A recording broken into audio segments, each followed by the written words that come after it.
Sangye chedan sogye chanam la chanchu bhardo dhani kyaso je dagi jinso gimbe sanamagi dola benjira sangye tuporo isho sangye chedan sogye chanam la chanchu bhardo dhani kyaso je dagi jinso gimbe sanamagi Dola benjira sangye dubara yo sangye chedan sogye janamala chancho bardo dane kyaso je dagi jinso gibe sanamaki dola benjira sangye dubara yo simje damje devada Devi gyudan denparai kyuruje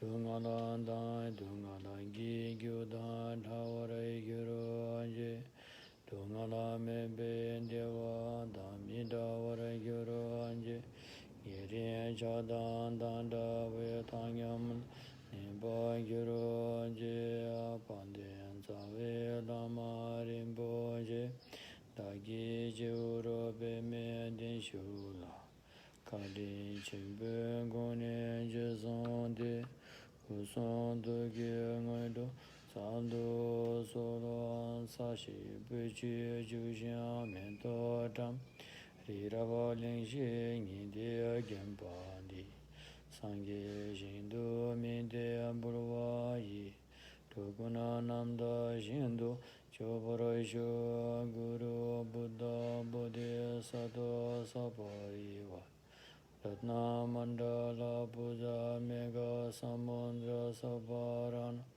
Samaye Ho Samjaya Namge Sampada Luya Cheda Cheda Vara Chechon Tanamante Baye Cheke Korolo Korodu So सम्पूर्ण प्राणीहरू यथार्थ कल्याणार्थ सम्मा सम्बुद्धि ज्ञान प्राप्त गर्ने मनसायको साथमा सद्धम्म देशना स्मृति हुन विनम्र अनुरोध गर्दछु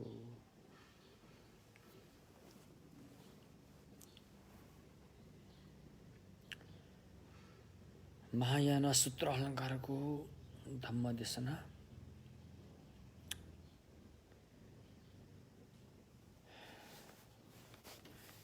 भनिन्छ कि महायान सूत्र अलङ्कार चाहिँ मैत्रीय बोधिसत्वले बताउनु भएको हो एकदम कहलिएका मैत्रीय बोधिसत्व सम्बन्धित 5 वटा ग्रन्थहरू छन् यी 5 वटा ग्रन्थहरूले चाहिँ महायानका सारा सूत्रहरूको व्याख्यान गरिएको छ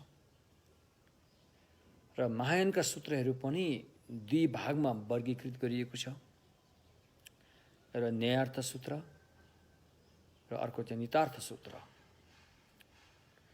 न्यायार्थ सूत्रले व्यावहारिक सत्यलाई बढी जोड दिएर गएको देखिन्छ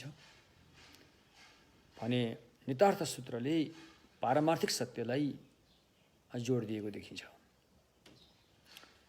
यसमध्ये अब 5 मैत्रीय धर्म मैत्रीय बोधिसत्वले रचना गरेको शास्त्रले यिनी न्यायार्थ र नितार्थ सूत्रको व्याख्या गरिएको छ र यसमा पनि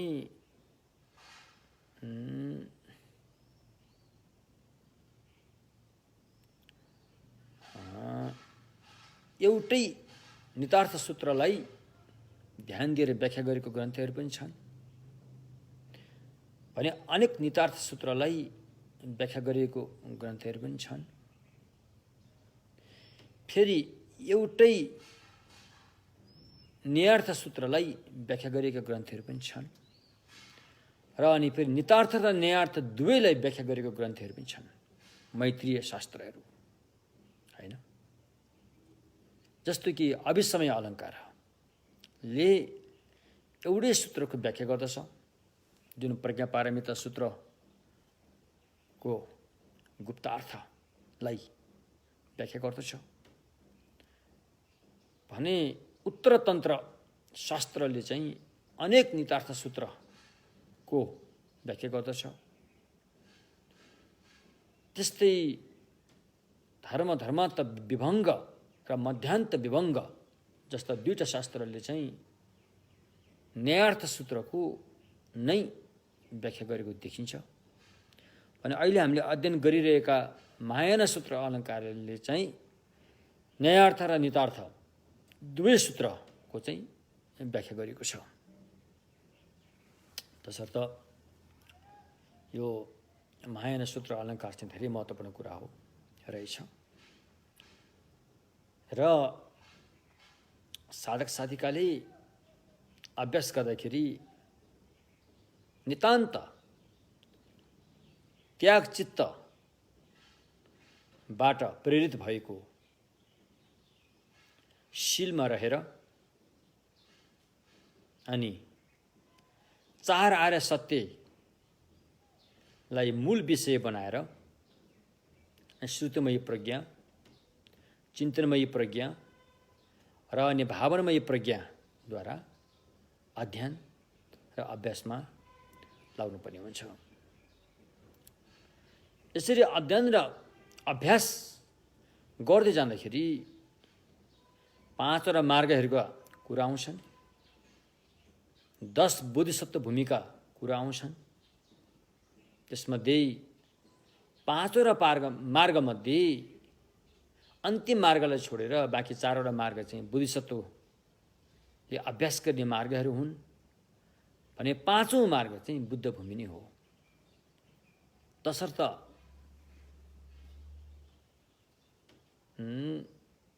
सम्भार मार्ग पहिलो मार्ग हो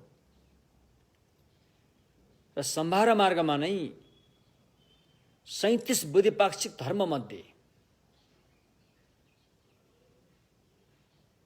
37 बोधिपाक्षिक बुद्धको पक्षमा बुद्ध भूमिमा पुर्याउने मार्गहरूमध्ये पहिलो 4 अनुस्मृति प्रस्थानलाई अपनाइएको छ। त्यति मात्रै होइन, 4 प्रहनलाई पनि यसमा अपनाइएको छ। त्यति मात्रै होइन, 4 रीतिपाद भन्दाखेरि 12वटा 37 बोधिपाक्षिक धर्ममध्ये 12वटा बोधिपाक्षिक धर्मलाई चाहिँ सम्भार मार्गमा नै साधना गरेर हैन त्यसको लगभग धेरै कुराहरू प्राप्त गरिसकेको हुनुपर्छ।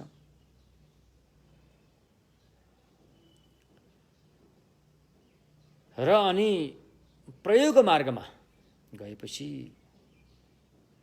सप्तबोध्याङ्गको साधनाबाट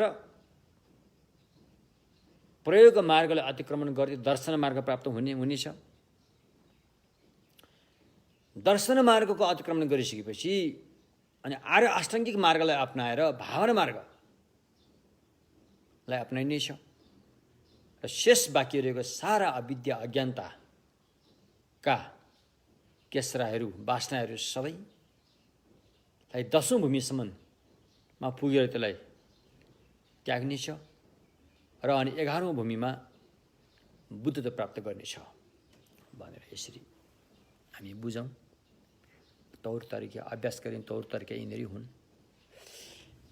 र महायानको मार्गमा अभ्यासको क्रममा 3टा कुरा निकै महत्त्व हुन आउँछन्।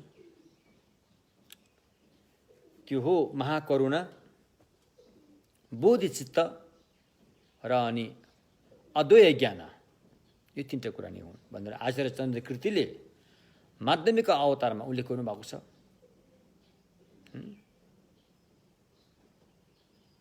किनकि श्रावक अरहत्त, प्रत्येक बुद्ध अरहत्त, समाज सम्बुद्ध अरहत्त र आर्य बोधिसत्व सबै यसको खाँचो छ। यो बिना तिनीहरूको उत्पन्न हुनेवाला छैन। त्यसैले आचार्य चन्द्रकृतिले माध्यमिक अवतार जस्ता गहन ग्रन्थको सुरुको मङ्गल उच्चारणमा नै उहाँले अन्य बुद्ध बोधिसत्वहरूलाई वन्दना नगरिकन सिधै महाकरुणालाई नै तोकेरै वन्दना गर्नुभएको छ। किनकि महाकरुणा भनेको त्यस्तो करुणा हो, यस अभ्यास पद्धतिमा सुरुमा पनि त्यसको ठुलो भूमिका रहेको देखिन्छ र अभ्यासको बीचमा आउँदाखेरि पनि त्यही महाकरुणाकै ठुलो भूमिका रहेको देखिन्छ र भोलि गएर समयसम्म बुद्ध भएर अरूको हित गर्ने ताकत पनि त्यही महाकरुणामा नै रहेको देखिन्छ। त्यसको लागि उहाँले 3टा उदाहरण दिनुभएको छ। महाकरुणा स्वयं कहिलेकाहीँ बिउको भूमिका खेल्दछ, महाकरुणा स्वयं कहिलेकाहीँ मलजलको भूमिका खेल्दछ र महाकरुणा स्वयं कहिले समाजमा बुद्ध भएपछि फसलको भूमिका खेल्दछ। भनेर थिएँ तिनैवटा अवस्थामा महाकरुणाको नै भूमिका रहेको स्पष्ट छ। र जो व्यक्ति भावी बुद्धत्व प्राप्त गर्न चाहन्छन् उसले अहिले महाकरुणाको अभ्यासलाई नै रेखदेखका साथ अभ्यास गर्नुपर्नेछ। यदि भोलि गएर कुनै वृक्षबाट जडीबुटी प्राप्त गर्नु छ भने त्यो जडीबुटीको वृक्षको बिरुवाको अवस्थादेखि नै त्यसलाई रेखदेख गर्न जरुरी छ। त्यस्तै भोलि गएर सम्मासम बुद्धत्व प्राप्त गर्नु छ भने अहिलेदेखि नै महाकरुणाको रेखदेख अर्थात् महाकरुणाको अभ्यास गर्न जरुरी छ। त्यसैले आचार्य चन्द्रकृतिले आफ्नो ग्रन्थ माध्यमिक अवतारमा मङ्गल उच्चारणमा नै महाकरुणालाई वन्दना ढोक गर्नुभएको छ। अब यहाँ हामीले जुन महाकरुणाको कुरा गर्दैछौँ, अब यो के त यसलाई हामीले सामान्य एउटा चाहिँ जनमानसको जीवनमा के यसलाई अपनाउन सकिन्छ? यी अभ्यासहरूमा हामी तानिन सकिन्छ, लाग्न सकिन्छ भन्ने प्रश्नहरू पनि आउँदो हो।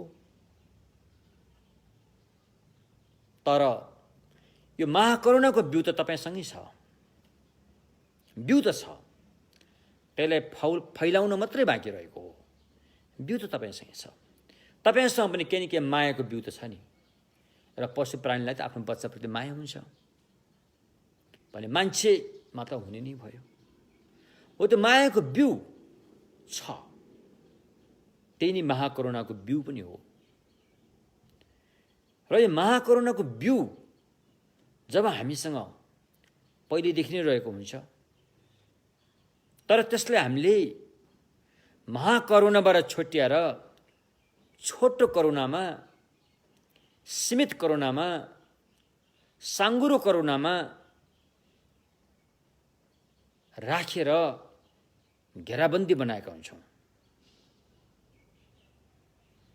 त्यसले गर्दाखेरि त्यो महाकरुणामा विष मिसाए जस्तो हुन्छ र त्यसले भने जस्तो काम गर्न सकिरहेको हुँदैन। मात्र एउटा सीमित घेराभित्र बसेर नै राखेका हुन्छौँ। जस्तो एउटा आमाले आफ्नो बच्चाको लागि मात्रै माया गरे जस्तो, अरूलाई चासो दिएन नि, आफ्नै बच्चालाई मात्रै माया गरे जस्तो एउटा सीमित घेरामा मात्रै राखेका हुन्छौँ। भगवानको यस सम्यक मार्गमा त्यो सीमित घेरामा रहेको महाकरुणालाई त्यो घेराबन्दीबाट मुक्त गराएर फैलाउनु छ, अनन्त रूपमा फैलाउनु छ। न कि आफन्त, कुटुम्ब, न कि शत्रु, न कि तटस्थ सबै प्राणीहरूप्रति तपाईँको महाकरुणा जुन घेराबन्दी छ त्यो घेरालाई तोडेर फैलाउनु छ। जब यो महाकरुणा फैलिन्छ, यो अनन्त रूपमा फैलिन्छ, किनकि यो मनको सद्गुण हो। मनको सद्गुण जो हो त्यसको कुनै सीमा हुँदैन। यो एकपल्ट फैलिएपछि अनन्तसम्म फैलिन सक्छ। मनको सद्गुण र भौतिक सद्गुणको फरक भिन्नता यही हो। भौतिक गुणहरूमा यसको फैलावटमा सीमित हुन्छ। त्यो सीमा नागेर त्यो सीमालाई अतिक्रमण गरेर ऊ फैलिन सक्दैन। जब त्यो सीमामा पुग्छ त्यो पुनः फर्केर आउँछ। भौतिक फैलावटमा त्यस्तो कुरा लागू हुन्छ। तर मानसिक मनोविज्ञान मानसिक कुराहरूमा चाहिँ भौतिक जस्तो नभएर यसलाई जति फैलिन दियो यो उति नै फैलिएर जान्छ, उति नै फैलिएर जान्छ। तपाईसँग भएको पवित्र माया दयाको भावना तपाईको परिवारमा मात्रै सीमित राख्यो भने त्यो त्यही सीमित रहन्छ। तपाईले त्यस परिवारको घेराबन्दीबाट मुक्त गराएर बाहिर फैलिन दियो भने यो फैलिँदै जान्छ। जति फैलायो उति नै फैलिँदै जान्छ। यो मन भन्नेसँग यस्तो एउटा चाहिँ सद्गुण रहेको हुन्छ। प्राकृतिक रूपमा फैलाएमा फैलिने, नफैलाएमा खुम्चेर रहने, त्यस्तो हुन्छ। एउटा कमलको फुल त सबैलाई मनपर्छ। त्यसको बास्ना सुगन्धित हुन्छ र त्यो खुल्ला ठाउँमा राख्यो भने त्यसबाट धेरैले आनन्द लिन सक्छन् त्यो कमलको फुलबाट। तर त्यही कमलको फुललाई र अँध्यारो ठाउँमा राखिदियो भनेदेखि त्यो त्यति नै खुम्चिएर बस्छ। हाम्रो मन पनि कमलको फुल जस्तै छ। कमलको फुलको महत्त्व बौद्ध धर्ममा धेरै ठुलो स्थान दिएको छ। कमलको फुललाई भगवानको जन्म हुँदाखेरि पनि लुम्बिनीमा कमलको फुल फुलेको कुराहरू उल्लेख भएको छ। सम्मासन बुद्धिज्ञान प्राप्त गर्दाखेरि पनि कमलको फुलको आसनमा सम्मासन बुद्ध भइसकेपछि कमलको फुलको आसनमा बसेको हामीले पाउँछौँ। देखि लिएर अधिकांश भगवानको जुन आसन छ त्यो कमलको फुलमै रहेको हामीले पाउँछौँ। किनकि यो कमलको फुल र मनको मिल्दोजुल्दो अर्थ लाग्छ। त्यसैले भगवान जहिले पनि बस्दाखेरि ध्यानको आसनमा बस्दाखेरि कमलको फुलमा नै बस्नुभएको देखिन्छ। त्यसैले यो मन भन्ने अब यो मन आँखाले त देखिँदैन, छोएर त छोइँदैन, तापनि यो नभएको होइन। मन त हामीसँग छ। हामीलाई आइया आशा हुने कहिलेकाहीँ यस्ता पीडादायक संवेदनाहरू आउने गर्दछन्, हामीले महसुस पनि गर्छौँ। कहिलेकाहीँ अलिकति सुखदायक संवेदनाहरू पनि आउने गर्छन्, त्यसले पनि हामीले महसुस गर्छौँ। यो सबै महसुस गर्ने सक्ने भएको चाहिँ मन भएरै हो। मन नभएकोमा यस्तो महसुस गर्न सकिन्न। तर त्यो मन आकारविहीन छ, निराकार छ। त्यो निराकार मनले नै तपाईलाई गलत ढङ्गले प्रयोग गरिरहेको छ। जबकि यो निराकार मन जो तपाईसँग छ त्यो तपाईबाट अनियन्त्रित छ। किनकि त्यसमा राग, रिस, मोह, लोभ, लालच, ईर्ष्या, डाहहरू चाहिँ मिसिएका छन्। र त्यसले गर्दाखेरि त्यो मनले तपाईको जीवनलाई दुरुपयोग गरिरहेको छ। तपाईको जीवनलाई तब मात्रै सदुपयोग गरेको हुनेछ जबकि यो मनमा रहेका मैलहरू पखालिँदै जानेछन्, हट्दै जानेछन्। तब मात्रै तपाईको जीवनमा सुखमय कुराहरूको उदय हुँदै आउनेछ। तसर्थ भगवान शाक्यमुनिको सम्यक मार्गमा महत्त्वपूर्ण विषय भनेको मन नै हो। शरीर र वचन पनि छ, तर पनि त्योभन्दा पनि महत्त्वपूर्ण विषय त मन नै हो। मनको बारेमा नै बुझ्नुपर्छ भनेर भगवानले भन्नुभएको छ। सचित्त परयोदपनम राङ्गी सन्नि यौंस दुल रे।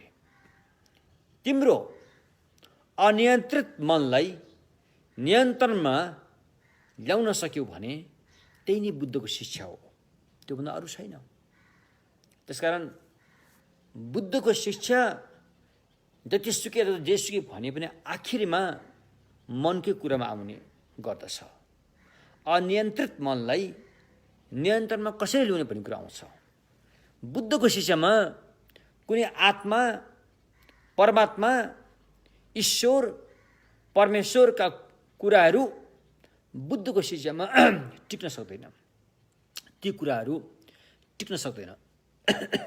त्यसैले भगवान शाक्यमुनिले मनको शिक्षामा नै जोड दिएको देखिन्छ। त्यो अदृश्य जुन ईश्वर, आत्मा, परमात्मा, परमेश्वर आदि यी कुराहरू को बारेमा चर्चा परिचर्चा गर्नलाई भगवान बुद्धको शासनमा त्यो समय पनि छैन। यदि समय निकालेर त्यसको चर्चा गर्न थाल्यो भने त्यसको कुनै अर्थ पनि छैन, अर्थ पनि छैन।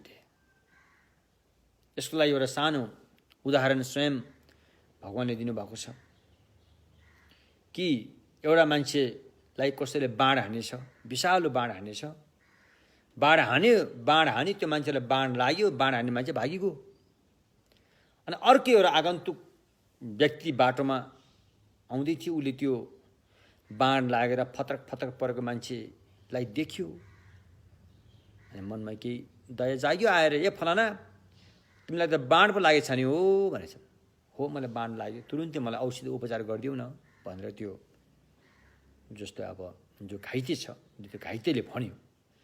अनि त्यो मान्छेले के भन्छ, औषधि उपचार त म तिमीलाई तब मात्रै गर्छु, सबभन्दा पहिला तिमीले मलाई यो बताऊ कि यो बाण हान्ने मान्छे को थियो, यो कहाँबाट आयो, यसको यो कुन जातको थियो, यो कुन वर्गको थियो, सारा कुरा मलाई बताऊ, अनि मात्रै म तिम्रो उपचार गर्छु भनेर भने जस्तो हुन्छ अरे।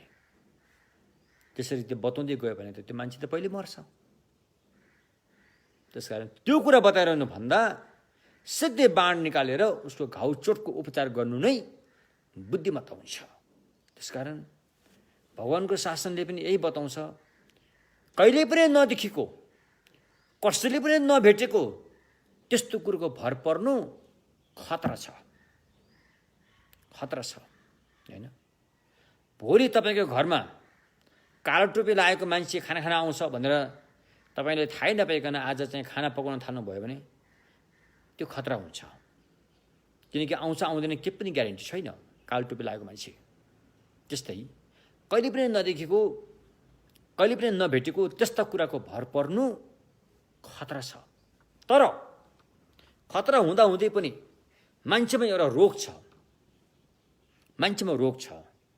त्यो रोग के हो भन्दाखेरि आफूले देखेको भोगेको भन्दा पनि नदेखेको नभोगेको अदृश्य कुराप्रति चाहिँ बढी झुकाव भएको देखिन्छ, बढी विश्वास लिएको देखिन्छ, बढी त्यसको भर परेको देखिन्छ। भगवानले आज्ञा भयो त्यसरी भर पर्नु तिम्रो जीवनमा खतरा हुन्छ, खतरा हुन्छ। त्यसैले तिमीले देखेको, तिमीले भोगेको, तिमीले अनुभव गरेको जो तिमीसँगै छ त्यसलाई प्रयोग गर न। यसलाई प्रयोग गरेर यसलाई हामीले सही ढङ्गसँग सदुपयोग गर्न सक्यो भनेदेखि ह्याप्पिनेस, सुख त यहीँबाट आउँछ। भगवानको आज्ञा है। त्यो के हो भन्दाखेरि चाहिँ तिम्रो शरीर त तिमीले देखेका छौ, तिम्रो वचन तिमीले सुनेका छौ, तिम्रो मन तिमीलाई अनुभूति भइरहेको छ। हो यसमा भएको मैल पखाल, यसलाई शुद्ध पार, सुख यहाँबाट आउँछ भनेर शाक्यमुनि भगवानले चाहिँ यस्तो किसिमले उहाँको शासनलाई अगाडि बढाइयो। न कि नदेखेको अदृश्य सर्वशक्तिमानका कुरा उहाँले कहिले पनि गर्नु भएन हैन। त्यस्ता कुरा गर्ने व्यक्ति भगवान स्वयं जीवित छँदाखेरि पनि थिए, नभएका होइनन्। त उनीहरू बुद्धका आउँथे, संवाद हुन्थ्यो र यस्ता ईश्वर, परमेश्वर, आत्मा, परमात्मा, अजर अमर, अविनाशी हैन, कुटस्थ त्यस्ताका कुराहरू पनि उठ्थ्यो। उठ्दाखेरि अनि उनीहरूले भगवान बुद्धले यस्ता कुरालाई मान्नु हुन रे नि हो र भनेर पनि भन्दथे। अनि भगवानले भन्नुहुन्थ्यो, मैले मान्नु नमान्नु कुरा होइन, यो प्रश्नमा तिमीलाई नै सोध्छु, तिमीलाई जे उचित लाग्छ त्यही जवाब देऊ। भगवानको यस्तो एउटा चाहिँ टेक्निक थियो। अनि उसको प्रश्नको उत्तर उसैलाई दिन लगाउनुहुन्थ्यो। जस्तो कि जस्तो अदृश्य चिज, एउटा अदृश्य छ, जसले संसारलाई खेलाइरहेको छ, संसारलाई बनायो, ध्वस्त पार्छ, एउटा अदृश्य छ, त्यसलाई ईश्वर भनिएला अथवा परमेश्वर भनिएला, त्यसलाई आत्मा भनिएला, त्यसलाई परमात्मा जे नाम दिए पनि एउटा चाहिँ सुपर बिङ, सर्वशक्तिमान एउटा छ भनेर जुन कुरा उठान भएको छ, के तपाईँले त्यसलाई आफैले नै देखेर भन्नुभएको छ कि या कसरी भन्नुभएको छ भनेर बुद्धले उता प्रश्न सोध्नुहुन्थ्यो। बुद्धले सोधेको यस प्रश्नको जवाफमा ती व्यक्तिहरूले भन्दथे, हामीले त देखेका छैनौँ, तर हाम्रा गुरुले यस बारेमा कुरा गरेका छन्, त्यसैले हामी पनि त्यसलाई स्वीकार गर्न विवश छौँ भन्दथे। उसो भए तिम्रा गुरुले के त्यस्तो जुन अहिले भर्खर बतायो त्यसलाई चाहिँ साँच्चीकै देखेका थिए त भन्दाखेरि होइन, हाम्रा गुरुहरूले पनि साँच्चीकै देखे भनेर हामीले भनेनन्, कहिले पनि भनेनन्। हामीले ईश्वर परमेश्वरको प्रत्यक्ष दर्शन पायौँ भनेर हाम्रा गुरुहरूले हामीलाई भनेनन् भन्थे। अनि तिम्रा गुरुका गुरु परगुरुले देखेका थिए त भन्दाखेरि उनीहरूले पनि यसरी देखे भनेर चाहिँ हाम्रा गुरुहरूले भनेनन्। कहिले पनि हाम्रा गुरुका गुरुहरूले पनि ईश्वर परमेश्वर जो सर्वशक्तिमान छ त्यसलाई हामीले देख्यौँ भनेर भनेनन्। एवं प्रकारले भगवान बुद्धले 7 पुस्तासम्म चाहिँ त्यो गुरुका गुरु गुरुका गुरु गुरुका गुरु पारम्परिक गुरु 7 पुस्तासम्मका कुरा उठान गर्दाखेरि 7 पुस्तासम्मका गुरु कसैले पनि ती ईश्वर परमेश्वर प्रत्यक्ष रूपमा देखेको दाबी गरेर भन्न सक्ने अवस्था थिएन। अनि तिमीहरू कसरी मान्छौ त भने हाम्रो धर्मशास्त्रमा बताएको छ भनेर भन्दथे। उनीहरूको कुरा त्यस्तो हुन्थ्यो। अनि उनीहरूले फेरि बुद्धलाई सोध्थे, अनि तपाईँले त समाजसम्म बोधि ज्ञान प्राप्त गर्नुभएको भनेर सुनिन्छ, के तपाईँले साँच्चीकै समाजसम्म बोधि ज्ञान प्राप्त गर्नुभएकै हो त? तपाईँले त्यसको प्रत्यक्ष रूपमा दर्शन पाउने भएको हो त भन्दाखेरि भगवानले आज्ञा हुन्थ्यो, मैले प्रत्यक्ष रूपमा दर्शन पाएको हो र मैले तिमीलाई पनि दर्शन गराउन सक्छु भनेर बुद्धले दाबीका साथ विश्वासका साथ भन्नुहुन्थ्यो। र ती व्यक्तिहरू, कतिपय व्यक्तिहरू त्यो अदृश्य कुरामा जुन उनीहरूको विश्वास थियो त्यो विश्वास हटेर जान्थ्यो र बुद्धले बताएको कुरामा विश्वस्त भएर आउँथ्यो र उनीहरू बुद्ध शरण गच्छामी भएर अनि उनीहरूले भगवानको चाहिँ सम्यक मार्ग अपनाएर जान्थे।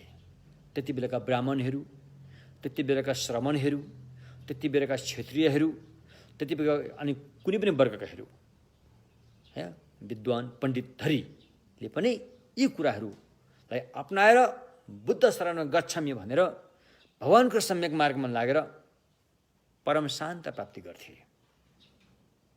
परम शान्त प्राप्ति गर्थे। यस्ता व्यक्ति त अनगिन्ती कति हुन् र जुन परम शान्त प्राप्ति गर्ने जुन उपाय मार्ग जो छ, भलै अहिले भगवान शाक्यमुनिको शरीर जीवित हाम्रो सामान्य नहोला, तर उहाँको ज्ञान त जीवितै छ, अहिले पनि जीवितै छ। जीवित कसरी छ? किनकि उहाँको ज्ञान, उहाँको जो अनुभवी ज्ञान, अनुभूति ज्ञान जो हो, भगवान बुद्धदेखि लिएर अहिलेका कल्याण मित्र गुरुहरूसम्म धारावाहिक रूपमा अटुट रूपमा चलिआएको जीवित छ। भले भगवान जस्तै पूर्णता प्राप्त नभएको होला, तर त्यसको केही अंशहरू भए पनि जीवितै छ। त्यसैले यसलाई शुद्ध सिद्ध परम्परा भनिन्छ। यस्तो शुद्ध सिद्ध परम्परा हैन अहिले पनि जीवितै छ। हामी त्यसमा लाग्न पाउनु हाम्रो लागि ठुलो सौभाग्य हो, सौभाग्य हो। हैन। त्यसकारण सच्चाइलाई स्वीकार गर्ने मान्छेहरू त थोरै मात्रै हुन्छन्। भले यो मार्गमा लाग्ने व्यक्तिहरू थोरै होलान्, त्यसले के फरक पर्दैन, किन सच्चाइलाई स्वीकार गर्ने व्यक्तिहरू त थोरै नै हुन्छन्। त धेरै सङ्ख्या चाहिँ झुट्ठोलाई सत्य भनेर लाग्नेहरू नै धेरै हुन्छन्। यो संसारको चलन नै त्यही हो। त्यसो भएकोले अनि अहिले हामीले त्यही सच्चाइमा पुग्नको लागि भगवानको सम्यक मार्ग, त्यसमध्ये पनि बोधिसत्वयानको मार्गको बारेमा हामी अध्ययन गर्दैछौँ, जुन ग्रन्थको नाम हो 22औं अध्याय परिचित भएको महायान सूत्र अलङ्कार। र यो महायान सूत्र अलङ्कारले हामीलाई सच्चाइको बाटोमा कसरी लिएर जान्छ त भन्दाखेरि सबभन्दा पहिलो नम्बरमा यसले हामी आफैलाई सक्छौँ भन्नेमा विश्वस्त पार्दछ। हामी आफै त्यो परम शान्त प्राप्त गर्न सक्छौँ भन्ने कुरामा यसले विश्वस्त पार्छ। त्यो कसरी पार्छ भन्दाखेरि किनकि हामी आफैमा बुद्ध हुने गोत्र छ, बुद्ध हुने बिउ छ। जब बुद्ध हुने बिउ छ भने त्यो बिउमा मलजल सही ढङ्गसँग भयो भने त बिरुवा त उम्री जान्छ के अरे। त्यसैले सबभन्दा पहिला यहाँ महायान सूत्र अलङ्कारले के बतायो भन्दाखेरि गोत्रको बारेमा बतायो। हरेक प्राणीहरूसँग बुद्ध हुने बिउ प्राकृतिक रूपले नै कायम छ अरे, त्यसलाई नयाँ ल्याउने जरुरी छैन।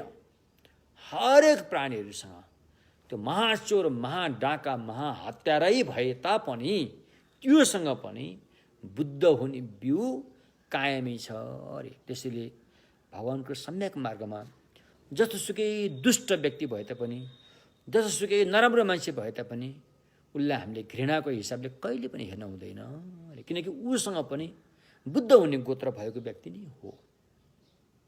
त्यसैले हामीले उसलाई घृणा गरेर अप्ठ्यारो मानेर हेर्नु हुँदैन। यदि हामी अलिकति धर्ममा लागेका व्यक्तिहरूले त्यस्ता अपराधीहरूलाई घृणाको दृष्टिले हेर्न थाल्यो भने अन्त अपराधीको उद्धार कसले गर्छ त? ऊ त गयो नराम्रोसँग गयो। त्यसैले ती अपराधीहरूको अपराधबाट मुक्त गर्नको लागि उनीहरूलाई पनि हामीले सही मार्गमा आउने अवसर हरदम हर हमेसा ढोका दैलो खुल्ला गरेरै राखेको हुनुपर्छ। जस्तो अङ्गुलीमाला त्यत्रो हत्यारा हो, त्यस्तो धरीलाई पनि भगवानको अनुकम्पा महाकरुणाले उसलाई शान्तिको मार्गमा आउनलाई ढोका खोलिदिनु भयो, दैलो खोलिदियो। ऊ त्यहाँ आएर उसले शान्ति प्राप्त गरेर ऊ अरहत्त भयो। तसर्थ भगवानको सम्यक मार्गमा जब हामी बुद्ध धर्मसँगको शरण गच्छामी भनिसकेपछि कुनै पनि व्यक्तिहरूलाई घृणाको दृष्टिले कहिले पनि हेर्न हुँदैन। बुझ्नु भएन? चाहे त्यो अधर्मी होस्, चाहे त्यो सधर्मी होस्, चाहे त्यो आस्तिक होस्, चाहे त्यो नास्तिक होस्, कुनै पनि प्राणी त परै जाओस्, एउटा त्यहाँ काठको ठुटो अथवा एउटा ढुङ्गा नै किन, एउटा निर्जीव नै किन नहोस्, त्यसलाई पनि घृणाको दृष्टिले नहेर्नु रे। किनकि घृणाबाट रिस पैदा हुन्छ। रिस पैदा भएपछि त्यहाँबाट फेरि अकुशल पाप कर्म बन्न थाल्छ। त्यसैले हामीले सबैप्रति सद्भाव राखेर नि हेर्नुपर्छ, घृणाको दृष्टिले हेर्नु हुँदैन। यहाँ घृणा भनेको अर्थ आँखाको हेराइ, मुखको बोलाइले भन्न खोज्यो होइन। आँखाको हेराइ र मुखको बोलाइ त्यो त जसरी पनि प्रयोग गर्न सकिन्छ, तर मेन कुरा भित्र मनको कुरा हो होइन। भित्र मनैदेखि घृणाको दृष्टिले कसैले पनि हेर्नु हुँदैन, किनकि उसँग बुद्ध हुने बिउ छ होइन। बुद्ध हुने बिउ भएको व्यक्तिलाई हामीले सम्मान गर्नुपर्छ, राम्रो दृष्टिले हेर्नुपर्छ, सद्भावले हेर्नुपर्छ। तसर्थ यो कुराहरूलाई बुझेर हाम्रो आफ्नो परिवारभित्र पनि हुन त एउटै आमाको छोरा हो नि त, एउटै आमाको छोराछोरी भए तापनि आमाको माया त बराबरै हुन्छ भन्छन्, तर हुँदो रहन्छ। कतिपय आमाको माया पनि छोराछोरीमा अलिक फरक भएको पनि पाइयो, मेरो आँखाले पनि देखेको छु। किनभने त्यो छोराछोरीको बानी व्यवहार अनुसार आमाको माया पनि घटपट हुँदो रहेछ, त्यस्तो पनि हामीले देखियो। त्यसो भएकोले हामीले गर्ने माया जो सांसारिक माया छ त्यो चाहिँ सीमित हुन्छ, त्यसमा लोभ मिसिएको हुन्छ, त्यसमा राग मिसिएको हुन्छ। त्यसो भएकोले त्यो सीमित मायाले कहिलेकाहीँ हामीलाई दर्दनाक घटना निम्त्याउँछ। तर भगवानको सम्यक मार्गमा प्रयोग हुने जो माया दया छ यो निष्पक्ष हुन्छ, यो खुम्चेको हुँदैन, यो घेराबन्दीमा बन्धक भएर रहेको हुँदैन, यो खुल्ला आकाशमा उडेको चरा जस्तै सम्पूर्ण प्राणीहरूप्रति एक नासको माया दया पस्केको हुन्छ। त्यसैले यो किसिमको सम्यक माया दयाले चाहिँ जहिले पनि हामीलाई अनि दुर्घटनामा पार्दैन, अप्ठ्यारो निम्त्याउने छैन, किनकि यो निष्पक्ष माया दया हो, यो कुनै एउटा सीमामा सीमित छैन। यो त्यसैले यी कुराहरू महसुस गरेर सबभन्दा पहिला आफैले कदर गर्नु पर्यो कि मसँग बुद्ध हुने गोत्र छ, मसँग बुद्ध हुने बिउ छ भन्ने कुरा परिपक्का भएपछि अब तपाईँले बुद्ध हुने बिउ भइसकेपछि अब यो भव संसारको कुराहरूलाई एकपल्ट हेर्नु पर्यो। भव संसारको कुराहरू हेरिसकेपछि त चित्त बुझ्दो त काहीँ पनि छैन, चित्त बुझ्दो होइन, एउटा सन्तुष्ट हुने वातावरण त काहीँ पनि छैन। जहाँ पनि अप्ठ्यारो अप्ठ्यारै छ, अप्ठ्यारो अप्ठ्यारै छ। जसुकै राम्रो घर बनाए पनि त्यहाँबाट मुर्दा निकाल्नु पर्ने छ, जसुकै राम्रो बच्चा जन्माए पनि त्यो एक दिन मरेर जानु छ, जसुकै धन सम्पत्ति कमाए पनि त्यो एक दिन सकिनु छ, जसुकै अर्को अर्को गाह्रो लाए पनि त्यो एक दिन भत्किनु छ, जसुकै वैवाहिक नोट वैवाहिक बन्धनमा बाँधे पनि त्यो बन्धन एक दिन खुस्किनु छ। त्यसकारण जहाँ टिके पनि सन्चो छैन संसारमा, चाहे त्यो निराकार लुक्ने किन नहोस्, चाहे त्यो ब्रह्म लुक्ने किन नहोस्, चाहे त्यो मर्त्य लुक्ने किन नहोस्, चाहे त्यो पाताल लुक्ने किन नहोस्, जहाँ जन्मे पनि भरपर्दो सन्चो भन्ने कुरा काहीँ छैन रे। अब यो भरपर्दो सन्चो नबसेपछि यहाँबाट त हामी निस्किनु पर्यो, यहाँबाट त उम्किनु पर्यो। उम्किनुको लागि बाटो खोज्नु रे। बाटो खोज्नुको लागि त्यो त्यस्तो सही बाटो बताउने, भव संसारबाट पक्का उम्किन सक्ने बाटो आफै गएर अनुभव गरेर बताउन सक्ने क्षमता भएको व्यक्ति चाहिँ शाक्यमुनि भगवान बुद्ध हुनुहुन्छ। उहाँ स्वयं यो भव संसारबाट तर्नु भएको हो। उहाँले जान्नुहुन्छ कि कस्तो कस्तो बाटोबाट गएपछि भव संसारबाट तरिन्छ भन्ने कुरा उहाँ स्वयं जान्नुहुन्छ। आफै गएर आएकोले उहाँलाई सबै जानकारी छ। त्यसकारण हामीले पहिला उहाँको शरणमा जानु पर्यो, बुद्ध शरण गर्छौँ। त्यसपछि जुन बाटो हो, जुन बाटोमा हामी हिँड्नुपर्छ त्यसलाई मार्ग सत्य भन्छ, त्यो अथवा त्यसलाई मार्ग भन्छ, धर्ममा शरण गर्छौँ। त्यहाँ हिँडिसकेका अनुशासित व्यक्तिहरूलाई सङ्घ भनिन्छ, सङ्घमा शरणमा गर्छौँ। यस्तो किसिमले बुद्ध धर्म सङ्घको शरणमा गएर अनि समस्याको पूर्ण समाधान कहाँ पुगेपछि हुन्छ भन्दाखेरि बुद्ध भूमिमा पुगेपछि मात्रै समस्याको पूर्ण समाधान हुन्छ। जुन कुरा मैले हिजो पनि भनिसकेको छु, बुद्ध भूमिमा नपुगुन्जेलसम्म केही न केही समस्या चाहिँ भइ नै रहेको हुन्छ। चाहे त्यो संसारका देवी देवता नै किन नहोस्, चाहे त्यो लोकोत्तर मार्गबाट चाहिँ अर्हत्त प्राप्त गरेका व्यक्ति नै किन नहोस्, चाहे त्यो लोकोत्तर मार्गबाट चाहिँ प्रत्येक बुद्धत्वमा पुगेको व्यक्ति नै किन होस्, केही न केही समस्या त भइ नै रहेको हुन्छ। सारा समस्याको चाहिँ समाधानको बिन्दु भनेको बुद्ध भूमिमा पुग्नु हो। त्यसैले यो समस्याको समाधान गर्न म पनि चाहन्छु, अरूको पनि समस्याको समाधान गर्न चाहन्छु। यसको लागि मैले बुद्धत्व प्राप्त गर्नु नै छ। 1 2 3 म बुद्ध बन्नु नै छ भन्ने कुरामा आँट आउनु पर्यो, साहस आउनु पर्यो, जुझारु हुनु पर्यो, न कि अल्छी न कि आलसी होइन। त्यो आँट जो छ त्यसलाई भनिन्छ बोधिचित्त, त्यो आउनु पर्यो। बोधिचित्त पहिला हामीलाई आएको थिएन, अब आउनु पर्यो। र त्यो बोधिचित्त उत्पाद गरिसकेपछि तपाईँको मार्ग तय हुन्छ। अब तपाईँ कहीँ नभुलिकन सरासर जाने हो, त्यही बाटोबाट जाने हो, कहीँ नभुलिकन, कहीँ नअल्झिकन। जसरी एउटा सुकेको काठको ठुटो कुनै नदीमा बगाइदियो भने त्यो कहीँ पनि नअल्झिकन गयो भने कहाँ पुग्छ? समुद्रमै पुग्छ।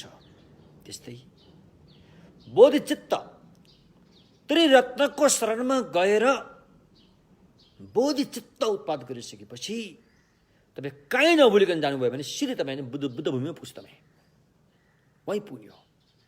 अल्झ्यो भने चाहिँ भन्नु सकिँदैन। तर कहीँ नअल्झिकन तपाईँ सरासर जानुभयो भने बुद्ध भूमिमै पुग्छ, बुद्ध भूमिमा पुग्छ र तपाईँ पनि बुद्ध बन्दछ। त्यसको लागि, बुद्ध बन्नको लागि अनि महायान सूत्र अलङ्कारले दुईवटा कुरा उल्लेख गरेको छ।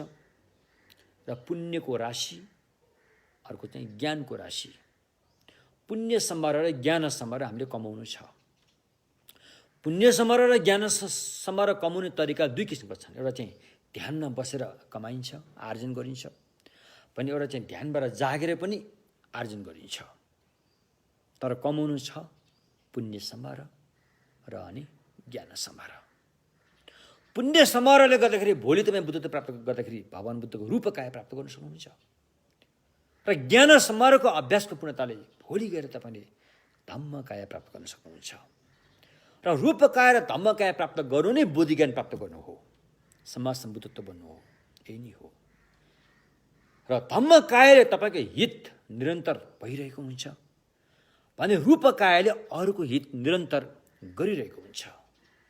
त्यसकारण आफ्नो पनि हित हुने, अरूको पनि हित हुने, आफ्नो हित अरूको हित दुवैको हितको पूर्णता नै बुद्ध भूमिमा पुग्नु हो, होइन? त्यो बुद्ध भूमिमा नपुगिन्जेलसम्म हामीले दुवैको हित पूर्ण रूपमा गर्न अलि अपुरै हुन्छ, अधुरो नै हुन्छ। तसर्थ दुवैको हित सम्पन्न गर्नको लागि बुद्ध भूमिमा पुग्नु छ। र बुद्ध भूमिमा पुग्नुको लागि तपाईँले यी पुण्य सम्भार र ज्ञान सम्भारको आर्जन गर्नुको लागि दुईवटा कुरा अपनाउनु पर्नेछ। त्यो अभ्यास गर्दाखेरि यसलाई भोट भाषामा ताकजोर त घुसजोर भन्ने शब्द प्रयोग भएको छ। र यो बुद्ध भूमिमा पुग्नुको लागि पुण्य सम्भार र ज्ञान सम्भारको अभ्यास साधना गर्दाखेरि घुइजोर भनेपछि सत्सम्मानका साथ, आधारका साथ अभ्यास गर्नुपर्ने हुन्छ। त सत्सम्मान र आधारका साथ गरिएको अभ्यासलाई ताकजोर निरन्तरता दिनुपर्ने हुन्छ। जबसम्म बुद्ध भूमिमा पुग्दैन तबसम्म तपाईँको साधना जारी रहन्छ।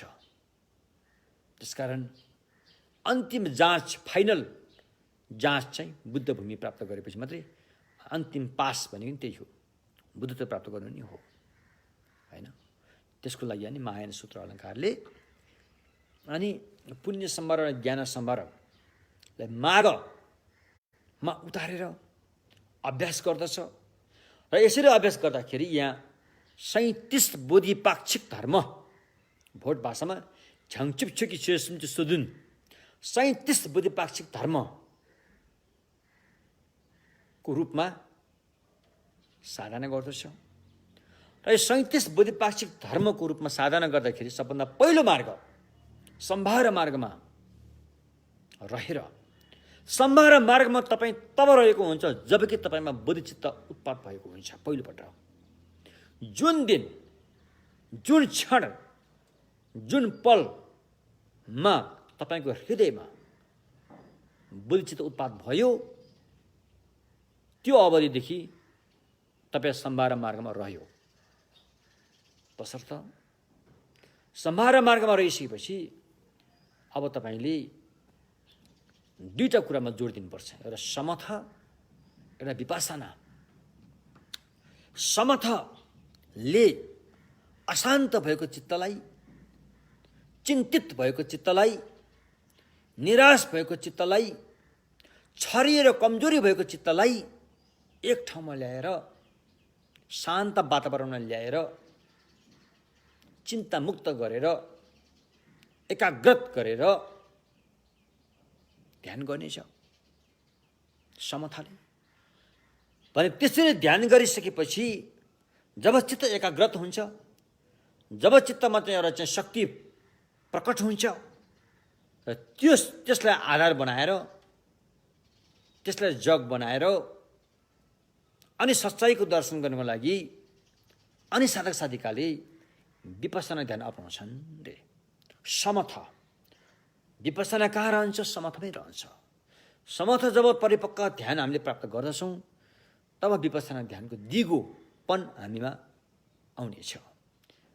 जबसम्म तपाईँले समथ ध्यानमा पुख्त हासिल गर्नुहुन्न तबसम्म तपाईँले गरेको विपස්සना ध्यान दिगो हुने छैन। त्यहाँ बसुन्जेल हुन्छ, उठेपछि फेरि हालत उही भएर आउँछ। तसर्थ अब यो समथ र विपස්සना दुईटा ध्यानमध्ये हामी जस्तो भर्खरका सिकारु व्यक्तिहरूले पहिला कुन चाहिँ ध्यान अपनाउनु होला? पहिला चाहिँ समथ ध्यान नै अपनाउनु रे भनेर आचार्य शान्तिदेवले बुद्धचर्या अवतारमा उल्लेख गर्नुभएको छ, होइन?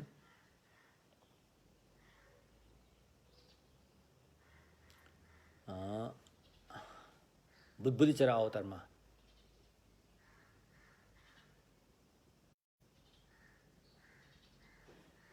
थोमर सिने गुम्चे थिए अनि जितिन छपा मेला गुङ्गे डुब। सर्वप्रथम विपස්සना ध्यानमा प्रवेश गर्नुभन्दा पहिला समथ ध्यान गर्नु छ। समथ ध्यानको राम्रै अवस्था प्राप्त गर्नु छ। चित्तलाई स्थायित्व दिने 9 उपायलाई अतिक्रमण गरेर 9 अवस्थामा पुग्नु छ। त्यहाँ पुगेर मात्रै हुँदैन, फेरि त्यहाँ पुगेको मात्रैलाई समता प्राप्त भएको भनिँदैन। त्यो अवस्थामा पुगेको मात्रैलाई के भनिन्छ? द्वेषम चाहिँ चित्त, अर्थात् काम एकाग्रत चित्त मात्रै भनिन्छ। किनकि तपाईँले अझै पनि समथको सद्गुणहरू प्राप्त गर्न सक्नुभएको हुँदैन त्यति बेला। तब मात्रै तपाईँले चाहिँ समथ ध्यान प्राप्त गरेको भनिन्छ। जबकि तपाईँले समथ ध्यानबाट प्राप्त हुने सद्गुण प्राप्त गरेको हुनेछ। त्यो सद्गुणको नाम के हो? प्रसद्धि, सिन्ज्याङ प्रसद्धि। प्रसद्धि नाम गरेको सद्गुण शरीरमा प्राप्त हुन्छ। प्रसद्धि गर्ने नाम गरेको सद्गुण चित्तमा प्राप्त हुन्छ। त्यसकारण शारीरिक समता ध्यानबाट प्राप्त भएको सद्गुण र मानसिक समता ध्यानबाट प्राप्त गरेको सद्गुण, यी सद्गुण जब प्राप्त हुन्छ तब अन्त ध्यानमा पोख्त भएको समता ध्यानको लगभग पूर्णता हासिल गरेको मानिन्छ। त्यसपछि विपස්සनालाई साथमा लिएर गएपछि अनि त्यस्तो खालको समथा र विपස්සना अभिन्न रूपमा एक रस रूपमा लिएर गएको ध्यानले नै के गर्छ? सच्चाइको दर्शन गर्छ। सच्चाइको दर्शन गर्छ। सच्चाइलाई छर्लङ्गी जान्दछ। के हो त्यो सच्चाइ? यही हो, यही पञ्चखण्डकै सच्चाइ हो।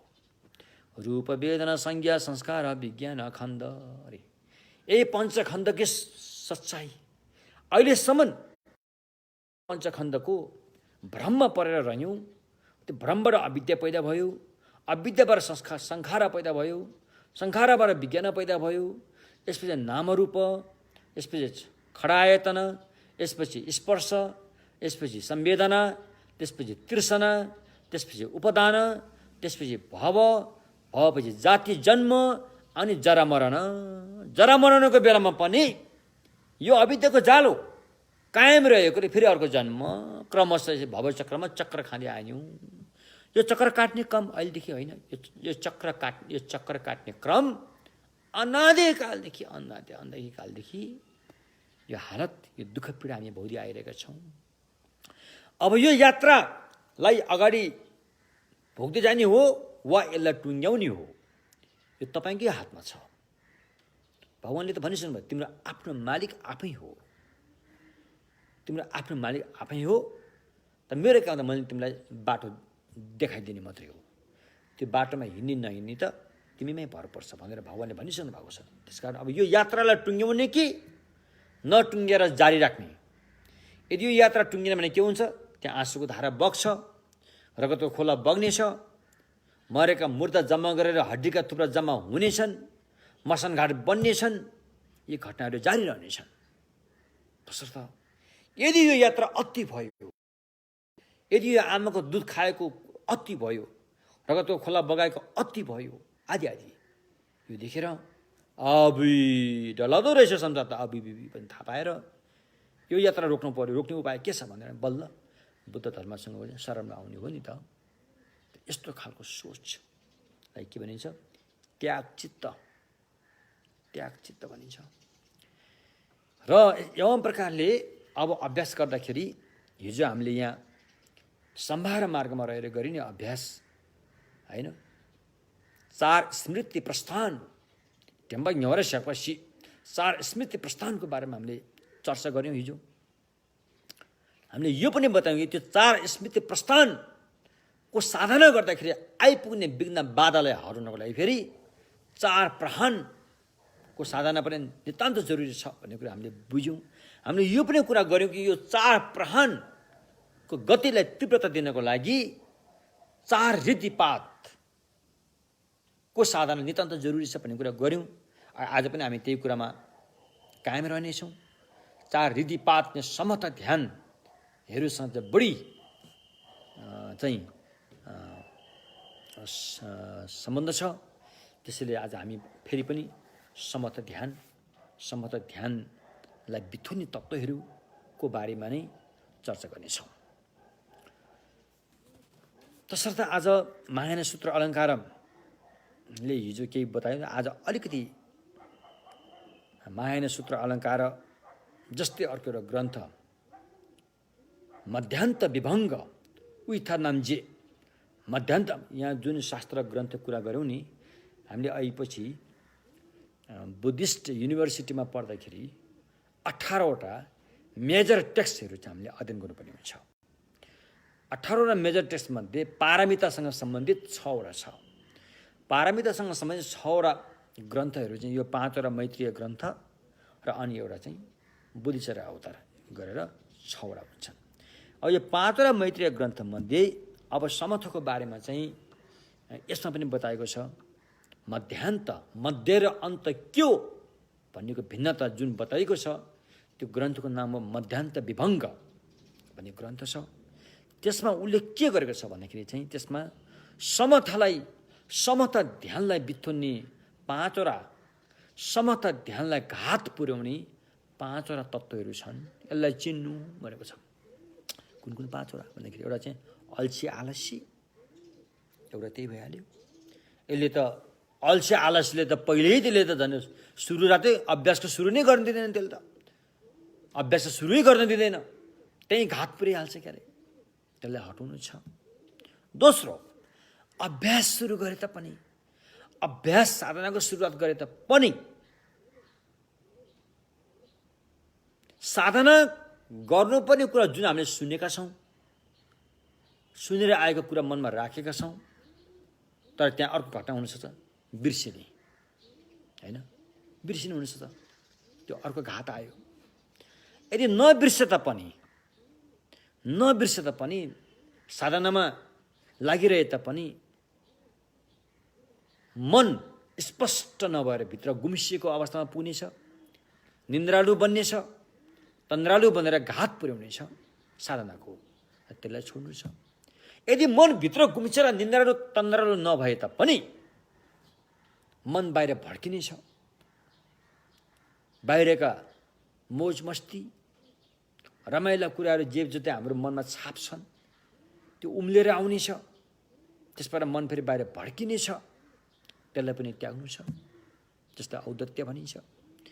त्यसपछि गएर त्यो नराम्रो तत्त्व आइहाल्यो भने त्यसलाई त तुरुन्तै हटाउनुपर्छ। तर त्यसलाई नहटाएर बस्यो भने अर्को घात हुनेछ। त्यसलाई तुरुन्तै हटाउने काममा लाग्नु छ। त्यो फेरि मन आरामसँग बस्यो, साधना राम्रो भइरहेको बेलामा फेरि त्यसलाई चाहिँ घचघचाउने काम गर्यो भने फेरि अर्को घात हुनेछ। त्यति बेला उपेक्षा, त्यसलाई खुलस्तसँग यताउता के जब पानी सङ्लो भएको अवस्थामा धेरै घोल्नु हुँदैन नि त। धेरै घोल्यो भने झन् धमिलो हुन्छ। त्यस कारण पानी सङ्लो भएर धुलोमुलो थपक्क तल बसेको अवस्थामा पानीलाई त्यही अवस्थामा बस्नु दिनुपर्छ नि त। हो त्यस्तै मनलाई पनि मन सङ्लो भएर ध्यानमा रहेको अवस्थामा मनलाई थपक्क रहन दिनुपर्छ। त्यसो नगरेर फेरि यताउता गऱ्यो भने फेरि त्यहाँ घात पुग्छ। त्यसै उपेक्षा, यसलाई द्विजेताङ्गिम संस्कार उपेक्षा भनिन्छ। त्यसलाई अपनाउनु छ। त एवं प्रकारले चाहिँ अनि हाम्रो समता ध्यानको अगाडि विकास हुँदै जानेछ, होइन? बुझ्नुभयो कि? त्यसकारण हामी किन ध्यान गर्न सकिरहेको छैन भन्दाखेरि चाहिँ यही पात्र कुरा हामीसँग आइरहेको हुन्छ नि। अल्छी आलेसी आइरहेको हुन्छ, बिर्सिने कुरा पनि भइरहेको हुन्छ, मनभित्र गुम्सिरहेको हुन्छ, मन बाहिर भड्किरहेको हुन्छ। अनि अपनाउनु पर्ने उपचार हामीले अपनाएको हुँदैनौँ, अनावश्यक रूपमा फेरि उपचार अपनाइरहेको पनि हुनेछौँ। त त्यसो गरेर यो 5वटा कुराले गर्दाखेरि हामी जहिले पनि ध्यान गर्दाखेरि चिप्लिरहेका हुन्छौँ, चिप्लिँदै गइरहेका हुन्छौँ। यो 5वटा तत्त्वलाई पहिला चिन्नुपर्छ। यो ठुलो यो एकदम घातक कुराहरू हो। ध्यानलाई नष्ट पार्ने कुराहरू चाहिँ यी 5वटा कुराहरू छन्, होइन? अल्छी आलसी, ध्यान गरेको जुन विषय छ त्यसलाई बिर्सनु, अनि चित्तभित्र गुम्सिनु, चित्त बाहिर भड्किनु, होइन? त्यस्तै अनि जागर उपचार उपाय नअपनाउनु, अनावश्यक रूपमा फेरि उपचार गरिरहनु, यी 5वटा चाहिँ घातक छन् ध्यान गर्ने व्यक्तिको लागि भनेर बुझ्नु होला। र अब यसलाई हटाउने उपाय 8वटा छन् फेरि, होइन? यसलाई हटाउने उपाय 8वटा छन्। यो 8वटालाई अपनाउनु छ हाम्रो अभ्यास साधनामा। जब यो 5वटा तत्त्वले हामीलाई बिथोल्न आउँछ, घात पुर्याउन आउँछ भने त्यसको लागि सामना गर्नको लागि यी 8वटा उपायहरू अपनाउनु छ। त्यसलाई न्यम्बो दिजिगे 8वटा उपायहरू अपनाउनु छ। र 8वटा उपाय भने के हुन् त भन्दाखेरि सबभन्दा पहिला श्रद्धा, विश्वस्त हुन जरुरी छ। ध्यान गरेको फाइदा यो छ, ध्यान नगरेमा साधना गरेको फाइदा यो छ, साधना नगरेको बेफाइदा यो छ भन्ने कुरामा विश्वस्त हुनु पर्यो। साधना गरेपछि म यो फल त मैले पाउँछु नि पाउँछु भन्ने कुरामा निर्धक्कका साथ लागेको हुनु पर्यो। त्यस्तो एउटा विश्वस्त हुने अवस्था हाम्रो मनमा सृजना भएको हुन सक्नु पर्यो, होइन? अब त्यो हुनुको लागि अनि त्यो विश्वस्त भएपछि मात्रै हामी जाग्छौँ, हाम्रो चेतना जाग्छ, हाम्रो मेहनत जाग्छ। जब हाम्रो मेहनत जागिसकेपछि, होइन, जब हामी त्यसतर्फ विश्वस्त हुन्छौँ तब हाम्रो मनमा रुचि जाग्छ, चेतना रुचि जाग्छ। त्यो प्राप्त गर्ने त्यो फल जो छ ध्यानको फल, त्यो प्राप्त गर्ने रुचि चाहना जागेर आउँछ। त्यो जाग्न साथै त्यसैले अनि जगाउँछ हामीलाई, अल्छीबाट बिउजाउँछ, जागरिलो बनाउँछ, जुझारु बनाउँछ, होइन? पस्किन्छ त्यहाँबाट। यसरी पस्किँदै गइसकेपछि अनि स्मृति, बिर्सिने कुरालाई बिर्सनु, के अरे ध्यान गर्ने जुन ध्यानको विषय जो छ त्यसलाई बिर्सनु भएन। नबिर्सनुको लागि स्मृति चाहियो, याद गर्ने दिमाग तेजिलो चाहियो। त्यो कुरालाई जहिले पनि बिर्सनु भएन कि तपाईँको मन कुन विषयमा राखेर ध्यान गर्ने हो, त्यो विषयलाई, ध्यानको विषयलाई बिर्सनु भएन। त्यो बिर्सिकै गयो, फेरि त्यसलाई बिर्सनु भएन अरे। त्यो नबिर्सनुको लागि तपाईँसँग स्मृति हुन जरुरी छ। ढेन्पा स्मृति, स्मृति भइसकेपछि जब चित्त एकाग्रत भएर ध्यान गर्ने विषय वस्तुमा टिकिरहेको अवस्थामा त्यो अर्को समस्या आउँछ फेरि। त्यो हो चित्त गुम्स्याउने, जस्तै भगवानको भाषा स्त्यानमिद्ध भनिन्छ, र चित्तलाई भड्काउने जसलाई औदत्य भनिन्छ। यो गुम्साउने र भड्काउने तत्त्व बेला बेलामा आइरहन्छ। त्यो आइरहँदाखेरि त्यहाँनिर खबरदारी गर्नुपर्छ। खबरदारी गर्नलाई त्यहाँ एउटा चौकीदारी खडा गर्नुपर्छ। त्यो चौकीदारको नाम के हो त? सम्प्रजन्य, अलर्टनेस। अलर्टनेस हरदम हर क्षण मनको घरको दैलोमा खडा गरेर राख्नुपर्ने हुन्छ। र त्यसले जान्दछ कि त्यो भड्किने आइरहेको छ कि छैन, त्यो गुम्सिने भइरहेको छ कि छैन, त्यसले जान्दछ। त्यो जान्न साथै तुरुन्तै त्यसको समाधान गरिहाल्नुपर्छ। समाधान अप्नाइहाल्नुपर्छ।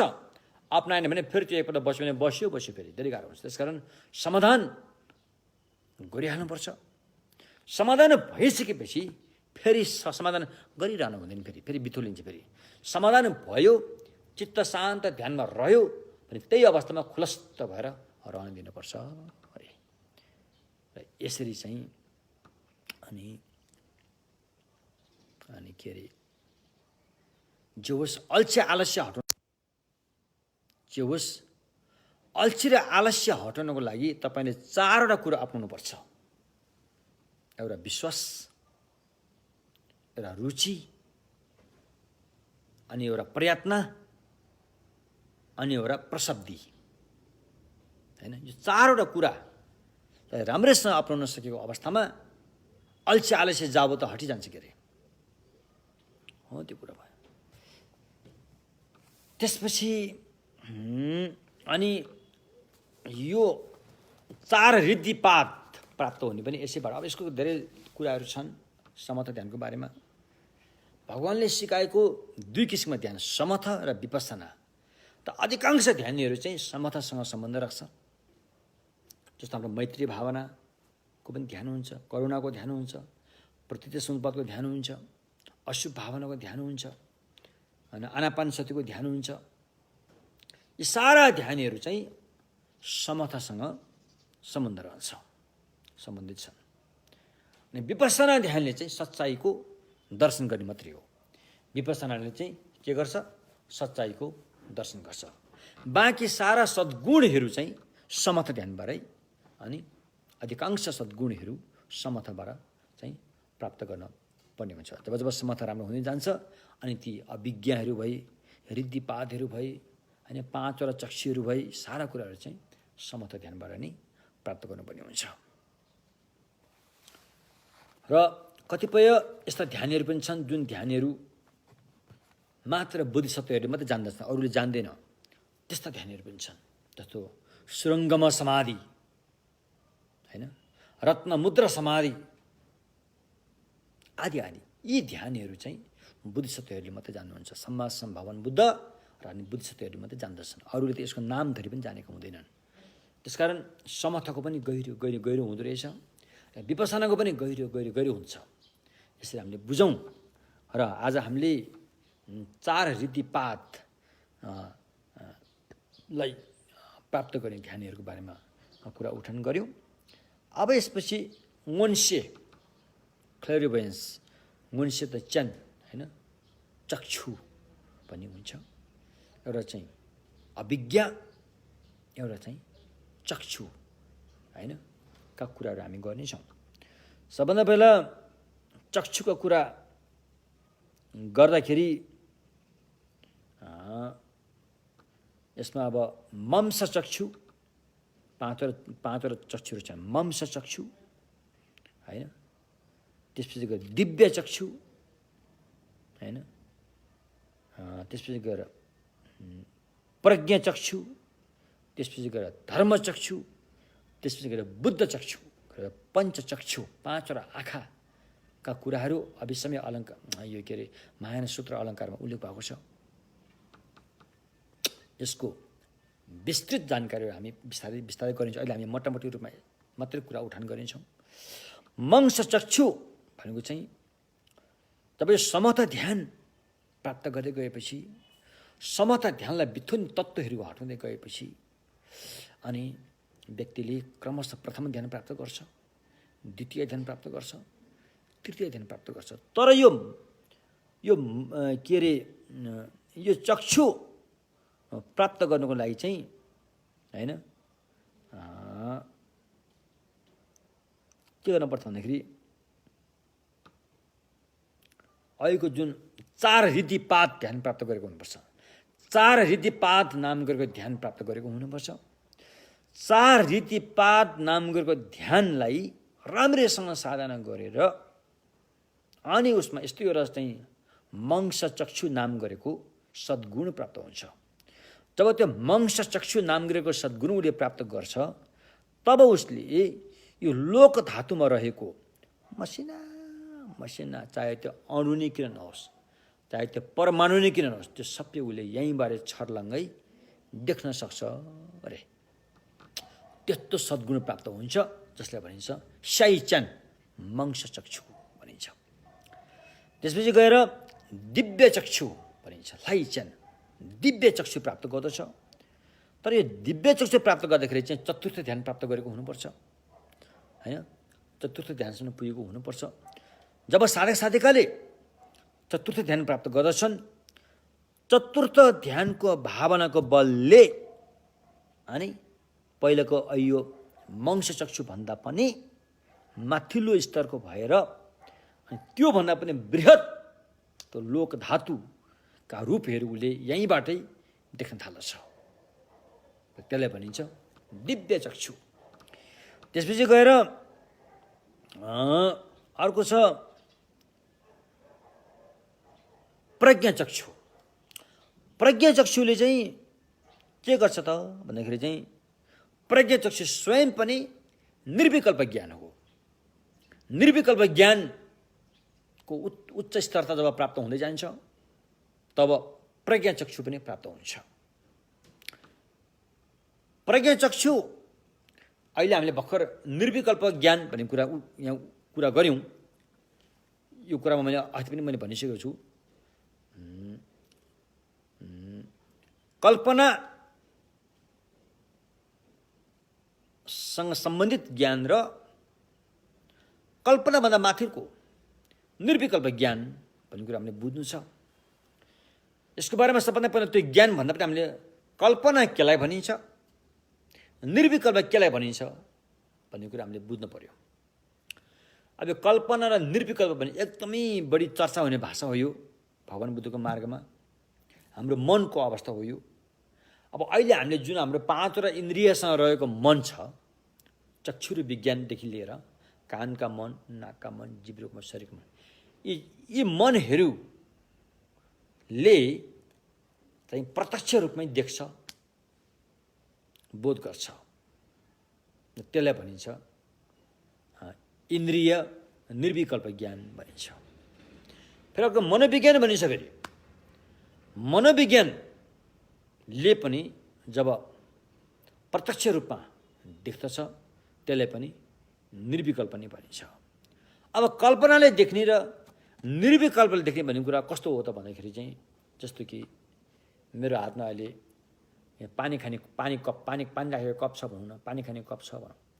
यो कपलाई जब छर्लङ्गै देखिन्छ, देख्छ मात्रै, यो कप हो भनेर ठान्दैन। कसले? निर्विकल्पले। निर्विकल्पले देख्छ मात्रै, यो हो त्यो हो भनेर ठान्दैन। देख्छ मात्रै, जान्दछ मात्रै, ठान्दैन, भनेर ठान्दैन। जब भनेर ठान्दछ त्यसलाई चाहिँ कल्पना भनिन्छ। त्यसकारण देख्छ मात्रै भनेर ठान्दैन, त्यसलाई भनिन्छ निर्विकल्प। र यो प्रज्ञा चक्षु चाहिँ निर्विकल्प ज्ञान हो। जब हाम्रो यो ध्यान साधनाको अभ्यास अगाडि बढ्दै जान्छ तर त्यो कल्पना समेत भइरहेको हुन्छ। जब साधना अगाडि बढ्दै जान्छ र यो कल्पनाबाट चाहिँ निर्विकल्पमा रूपान्तरित हुन जरुरी छ। जबसम्म यो ज्ञान कल्पनामा सीमित रहन्छ, त्यो सङ्ग्रहमै रहन्छ, त्यसले भने जस्तो त्यति बृहत रूपमा त्यति गहिराइमा जान सक्दैन कल्पनै भइरहेको हो भने। जब यो कल्पनासँग सम्बन्धित ज्ञान जो छ, जब यो निर्विकल्प ज्ञानमा रूपान्तरित हुन्छ अनि एक त यसको गति पनि तीव्र हुन्छ, यसको बुझाइ पनि तीव्र हुन्छ, त्यस्तो हो। तसर्थ अहिले यो प्रज्ञा चक्षु भनेको पनि यो निर्विकल्प प्रज्ञा हैन लाई नै यहाँ जसले चाहिँ सच्चाइको दर्शन जस निर्विकल्प प्रज्ञालाई नै यहाँ के भनिन्छ त? यहाँ चाहिँ प्रज्ञा चक्षु भनिन्छ। शेरब किचन।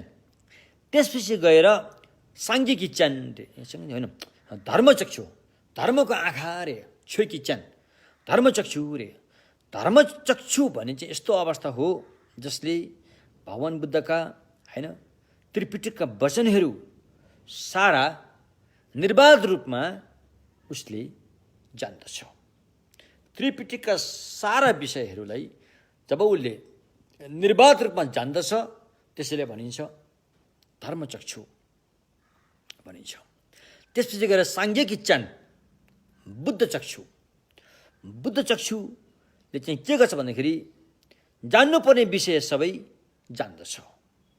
त्यसलाई चाहिँ सर्वज्ञ पनि भनिन्छ हैन। यहाँ सर्वज्ञ भनेको चाहिँ फेरि एउटा एउटा चिज जान्नु त्यो त्यति मात्रै कुरो होइन, टाढाको कुरा देख्नु मात्रै होइन। अहिले धर्मकीर्ति आचार्य धर्मकीर्तिले अनि उहाँको एउटा ग्रन्थ छ प्रमाण भारतीमा उल्लेख गर्नुभएको छ, यदि टाढा टाढाको कुरा देख्दैमा तिमीले त्यसलाई सर्वज्ञ मान्दछौ भने आऊ यता गिद्धलाई सर्वज्ञ मान, किनकि गिद्धले पनि टाढाको कुरा देख्छ यहीँबाट। यदि टाढाको कुरा देख्दैमा त्यसलाई त्यहाँ सर्वज्ञ भनेर ठान्दछौ भने जाऊ गिद्धलाई गुरु मान, उसले पनि त्यो टाढा कुरा देख्छ भनेको छ नि। त्यसकारण भगवानलाई चाहिँ हामी सर्वज्ञ किन भन्छौँ? भगवानले एउटा मानवलाई आवश्यक पर्ने कुरो के हो भन्दाखेरि चाहिँ समस्या कसरी हुन्छ, समस्याको समाधान कसरी हुन्छ भन्ने कुरा चाहिँ भलिभान्ति जान्नुहुन्छ। भन्नुको तात्पर्य चार आर्य सत्यलाई राम्रोसँगले चाहिँ जान्नुहुन्छ। त्यही जानेकोलाई के भनिन्छ? सर्वज्ञ भनिन्छ। सबै जानेको भनिन्छ, किनकि आवश्यकता त्यति नै थियो। एउटा मानवताको लागि आवश्यक त्यही हो, समस्या कसरी बन्छ, समस्याको समाधान कसरी हुन्छ भन्ने कुरा नै जान्नु थियो। त्यो उहाँले राम्रोसँग जान्नुहुन्छ। त्यसैले भगवान शाक्यमुनि बुद्धलाई सर्वज्ञ भनिन्छ हैन। त्यसकारण यहाँ सबै जान्नु भने सबै जान्नु एउटा के अरे बालुवाको कण जान्नु मात्रै भन्ने कुरालाई होइन हैन, त्यो पनि जान्नुहुन्छ भगवानले। तर त्योभन्दा पनि गहिरो गहन विषय छ समस्या कसरी बन्छ, समस्याको समाधान कसरी हुन्छ भन्ने कुरा उहाँले चाहिँ राम्रैसँग जान्नुहुन्छ। त्यसैले अनि भगवानलाई चाहिँ सर्वज्ञ भनिन्छ। हो त्यो सर्वज्ञ ज्ञान जो छ त्यसैले भनिन्छ अनि बुद्ध चक्षु भनिन्छ। अब यो पाँचवटा चक्षु चाहिँ बोधिसत्वहरूले मात्रै प्राप्त गरिन्छ। यो चाहिँ श्रावकहरूमा यी चक्षुहरू हुँदैनन्, श्रावकहरूमा यो हुँदैनन्। यो चाहिँ पारमीको अभ्यासबाट नै प्राप्त गर्नुपर्ने हुन्छ। विशेष गरेर ध्यान पारमिताको अभ्यास साधनाबाट नै यसको प्राप्ति हुन्छ अरे, यसरी बताएको छ। त्यसपछि यो प्राप्ति गरिसकेपछि अनि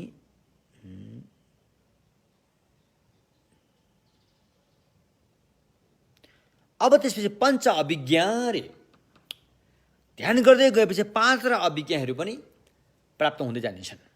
अभिज्ञा भनेको चाहिँ के भन्ने वंशे क्ल्यारिभेन्स वंशे पाँचवटा अभिज्ञाको पनि प्राप्त हुन्छ। त्यो के हुन्छ भन्दाखेरि पाँचवटा छवटा वंशी टुल्ने चक्षु चाहिँ पाँचवटा हो, अभिज्ञा चाहिँ छवटा हुन्छन्। अभिज्ञा पाँचवटा अभिज्ञा भने एक किसिमको सद्गुण ध्यान गरेर प्राप्त हुने सद्गुणहरूको कुरा अहिले हामी गर्दैछौँ। त्यसकारण अब यो छवटा अभिज्ञाहरू पनि क्रमशः प्राप्त हुनेछ, किनकि यो छवटा अभिज्ञाले चाहिँ छ किसिमको काम गरिरहेको हुन्छ, अरूको हित गर्ने छवटा काम गर्दछ। त्यो के हुन् त भन्दाखेरि सबभन्दा पहिला रिद्धि अभिज्ञा, रिद्धि सिद्धि अभिज्ञा रे। रिद्धि सिद्धि अभिज्ञाले चाहिँ त्यसले के काम गर्छ? त्यसले चाहिँ अब कसको हित गर्नुपर्छ, हित गर्न योग्य पात्र को छ त्यसलाई उसले देख्दछ र त्यहाँ उसले आफ्नो रिद्धि सिद्धिको वेगले अनि ऊ त्यहाँ पुग्दछ, त्यो व्यक्ति भएको ठाउँमा पुग्दछ। त्यहाँ पुगिसकेपछि अनि दैविक दिव्य अभिज्ञालाई दिव्य स्रोत भन्ने हुन्छ। दिव्य स्रोत भनेको चाहिँ दिव्य स्रोतले चाहिँ के गर्छ अनि तिनीहरूको भाषा सबै बुझ्दछ।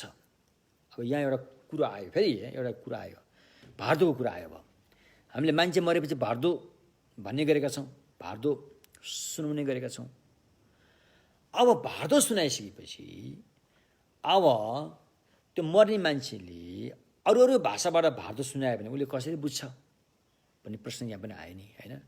एउटा भोट भाषा नबुझ्ने व्यक्ति मरेको छ। एउटा कुनै एउटा नेपाली मरेको छ, उसले भोट भाषा जान्दैन र त्यो व्यक्ति मरेपछि अनि लामा गुरुहरूले बोलाएर भोट भाषाबाट भारत सुनायो भने के उसले बुझ्छ त, उसले जान्दछ त भन्ने प्रश्न आयो नि। अब यहाँ भन्यो भने चाहिँ उसले जान्दछ भन्छ हामीले। किन भन्दाखेरि उसँग यो पाँचवटा यो अभिज्ञाहरू जो छ यो चाहिँ प्रकृति रूपले पनि ध्यान नगरेको भए तापनि भारतको अवस्थामा अन्तराभाव भारतको अवस्थामा यो पाँचवटा छवटा अभिज्ञा, पाँचवटा छवटा भने जो पाँचवटा अभिज्ञा चाहिँ उसले स्वतः प्राप्त गरेको हुन्छ। त्यसैले जुनै भाषामा बोले तापनि उसले त्यो भाषा बुझ्दछ अरे, जान्दछ अरे। त्यसकारण ऊ जीवित छँदाखेरि भलै त्यो भाषा नबुझेको भए तापनि जब ऊ मरेर यो चोला छोड्छ, जब ऊ भारतको चोलामा पुगेको हुन्छ, उसले जो कुनै पनि भाषाबाट सुनाए पनि उसले जान्दछ रे। त्यही कुरा यहाँ आए। त्यसकारण अब दिव्य स्रोत भन्ने अभिज्ञा प्राप्त भएपछि त्यसले चाहिँ अरूको भाषा सबै जान्दछ। त्यसपछि गएर स्यानसेम सेपा भनेपछि अरूको मन थाहा पाउने अभिज्ञा, होइन, परचित्त ज्ञान अभिज्ञा भनिन्छ। परचित्त ज्ञान अभिज्ञाले चाहिँ अनि त्यो व्यक्तिको मनको अवस्था जान्दछ। त्यसपछि गएर पूर्व अनुस्मृति अभिज्ञा भन्ने हुन्छ। पहिलेको जुन थाहा पाउने अभिज्ञाले चाहिँ अनि त्यो व्यक्ति अनि पहिला कुन चोलाबाट यो चोलामा आएको भन्ने कुरा उसले जान्दछ। त्यसपछि अनि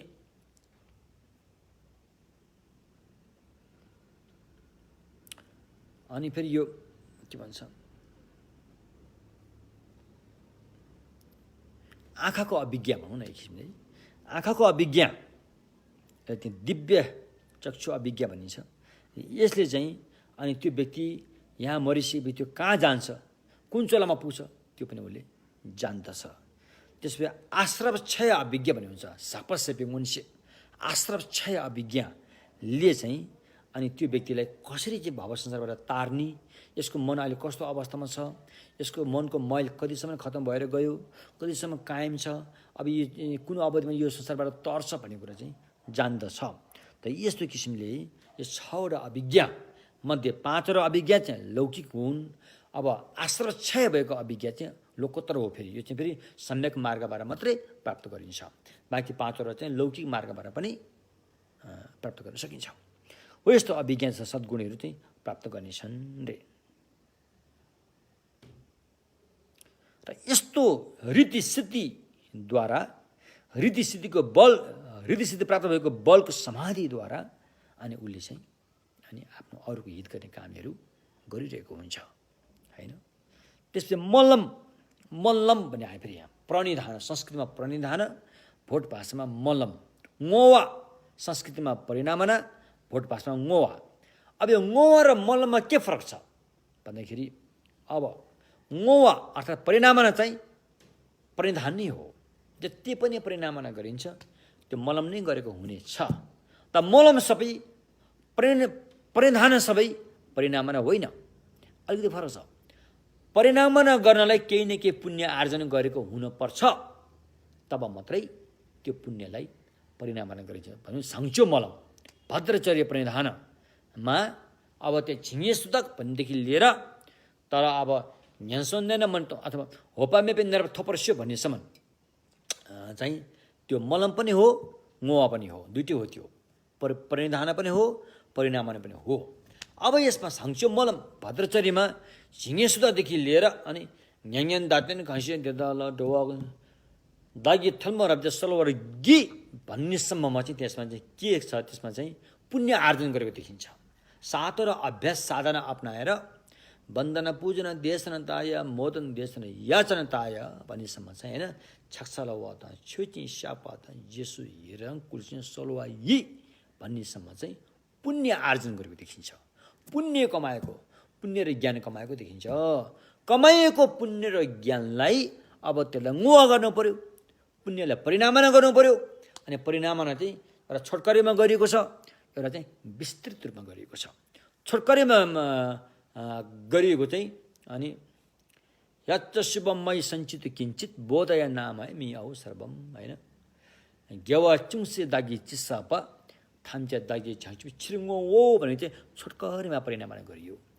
अब त्यही पुण्य परिणामलाई छोटकरीमा गरेकोलाई विस्तृत रूपमा गर्दाखेरि देवीय संज्ञानमा थियो भने त्यसपछि चाहिँ विस्तृत रूपमा पुण्य परिणामलाई गरियो रे। एवं प्रकारले अनि मोह र मलम होइन पुण्य परिणाम र परिधानको फरक भिन्नता चाहिँ यही नै हो। अनि मलम गर्नको लागि चाहिँ पुण्य कमाइरहनु पर्ने, पुण्य नकमाएर पनि सिधै म यस्तो होस् त्यस्तो होस् उस्तो होस् यो बुद्ध भूमिमा पुगोस् आदि आदि भनेर मलम परिधान प्रार्थना गर्न सकिन्छ। त परिणाम गर्नको लागि चाहिँ पहिला पुण्य कमाउनु पर्छ, अनि मात्रै त्यो पुण्यलाई अनि आफ्नो लागि गर्ने हो कि अथवा फलाउनु लागि गर्ने हो कि अथवा जीवित व्यक्तिको लागि गरिदिने हो कि अथवा मृतकको लागि गरिदिने हो, उसको नाममा परिणामना गरिदिनु पर्छ अरे। त्यस कारण मलम र मुवामा अलिकति फरक छ है, यो कुरा पनि बुझौँ। एवं प्रकारले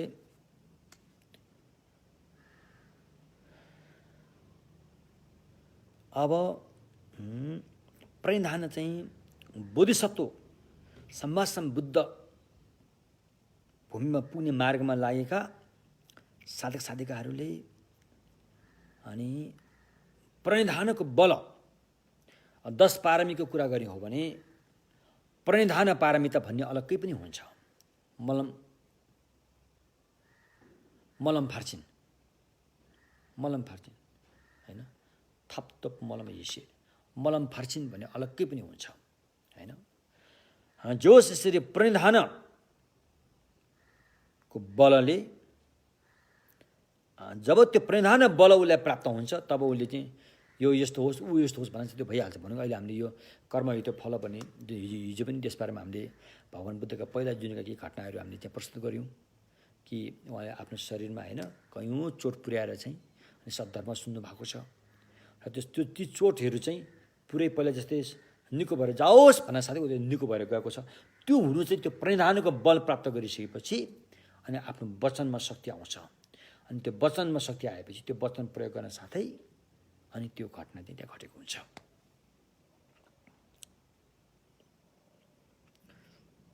एवं प्रकारले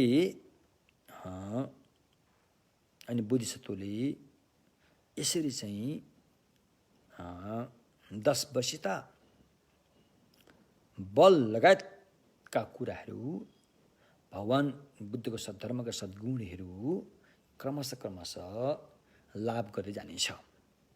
घट्नेवाला छैन, माथि होइन। माथि त सुखको परम सुखमा बुद्ध भूमि त परम सुख भइहाल्यो। सुख मध्येमा सबभन्दा श्रेष्ठ सुख चाहिँ बुद्धत्व प्राप्त गर्नु हो।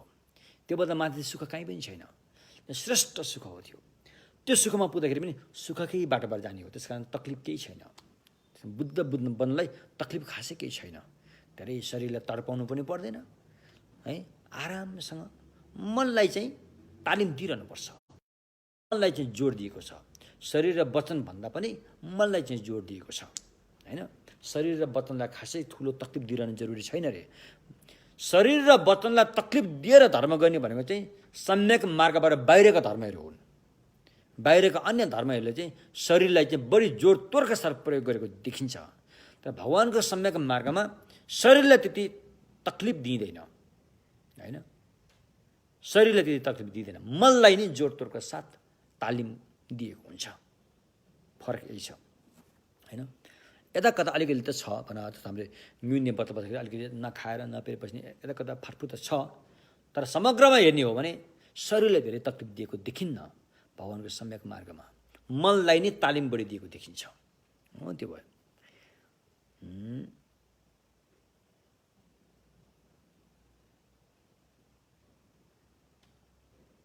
एवं प्रकारले अनि विशेष गरेर अनुत्तर बोधिसत्व यानमा बोधिसत्वको साधना गर्दाखेरि अनि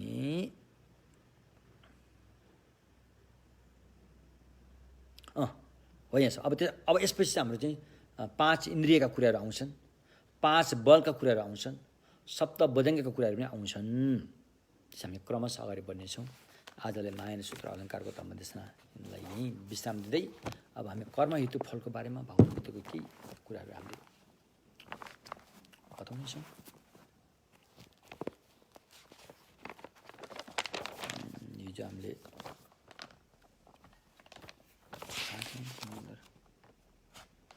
हिजो हामीले शिवी राजाको बारेमा भनिसकेका छौँ। शिवी राजा। अनि आज हामी चाहिँ नमोबुद्धको घटना छ, त्यसबारेमा बताउँछौँ। पनौती, अहिले आधुनिक नाम पनौती भनिन्छ भने त्यति बेलाको नाम पञ्चाल भनिन्थ्यो। त्यो ठाउँलाई पञ्चाल भन्छ। हुन त इन्डियाको भारतलाई पनि पञ्चाल भन्छन्, तर यहाँ काठमाडौँ भ्यालीको पनौतीको पुरानो नाम के थियो त? पञ्चाल भनिन्थ्यो। त्यो आफ्नो अलग्गै सानो एउटा राज्य पनि थियो त्यहाँ। त्यहाँकै घटना हो। भगवान शाक्यमुनि बुद्ध हुनुभन्दा पहिला त्यो पञ्चाल देशको राजकुमार भएको कुराहरू उल्लेख छ। र तिनै शाक्यमुनि बुद्ध पञ्चाल देशको राजकुमार, उहाँको नाम महासत्तो, र जङ्गलमा घुमफिर गर्न जाँदाको बेलामा त्यहाँ एउटा भर्खर सुत्केरी भएकी भोकाएकी बाघिनीको जीवन बचाउनको लागि अनि आफ्नो जीवन चाहिँ आफ्नो प्राण उनलाई दान दिएको ठाउँ हो त्यो नमोबुद्ध, होइन। अब नमोबुद्ध भन्ने नाम कसरी बस्यो? अब यो एकदम भन्न गाह्रो छ। अब भोट भाषामा त्यसलाई नमोबुद्ध भनिँदैन। भोट भाषामा यसलाई ताङ्मो लुइजिन भनेर एकदमै स्पष्ट रूपमा, होइन, बाघिनीलाई शरीर दान दिएको ठाउँ भनेर यो ताग्मो लुइजिन भनेर स्पष्टसँग बताएको छ। तर यता नेपालीहरूले चाहिँ नमोबुद्ध भनिन्छ। नमोबुद्ध यो नाम कसरी बस्नु गयो एकदम भन्न गाह्रो छ। त यता कता सुन्दाखेरि चाहिँ त्यो एकदमै घना जङ्गल थियो, त्यहाँ बाघहरू एकदम उनीहरूको चाहिँ त्यहाँ बास थियो, र त्यो जङ्गलबाट मान्छे ओहोरदोहोर गर्नलाई धेरै गाह्रो हुन्थ्यो, र एक्लै हिँड्न पनि गाह्रो हुन्थ्यो। र यता कता सुनेअनुसार चाहिँ त्यो डर त्रासबाट आफूलाई सुरक्षित होस् भनेर मान्छेले कराउँदै नमोबुद्धाय नमोबुद्ध भनेर कराउँदै गरेर हिँड्ने भएकोले त्यो ठाउँको नाम चाहिँ नमोबुद्ध पर्न गएको हो भन्नेहरू पनि छन्। जोस् अहिले त्यो ठाउँलाई चाहिँ नमोबुद्ध भनिन्छ। त्यहाँ दुईवटा तीर्थस्थान धेरै महत्त्वपूर्ण तीर्थस्थान छन्। एउटा चाहिँ जहाँ बाघिनीलाई नै शरीर दान दिएको, र अर्को चाहिँ ती बोधिसत्व महासत्वले जसले बाघिनीलाई शरीर दान दिनुभयो उहाँको अस्तु धातुहरू लिएर अनि स्तूप बनाएको ठाउँ छ। दुईवटा ठाउँ धेरै महत्त्वपूर्ण रूपमा लिइन्छ। र स्तूप बनाएको ठाउँमा स्तूपै छँदैछ भने जुन बाघिनीलाई दान दिएको ठाउँ चाहिँ अब ओल्लो डाँडो हो कि पल्लो डाँडो हो भन्नेमा अलिकति त्यहाँ दुविधा छ। र पनि पल्लोपट्टि डाँडोलाई चाहिँ बढी महत्त्व दिएको देखिन्छ। त्यहाँ कालो ढुङ्गा पनि छ, त्यही शिलालाई नै त्यो महत्त्व दिएको देखिन्छ त्यही ठाउँमा नै। अनि बोधिसत्व महासत्वले अनि बाघिनीलाई अनि दान दिएको, शरीर दान दिएको भन्ने कुरो छ।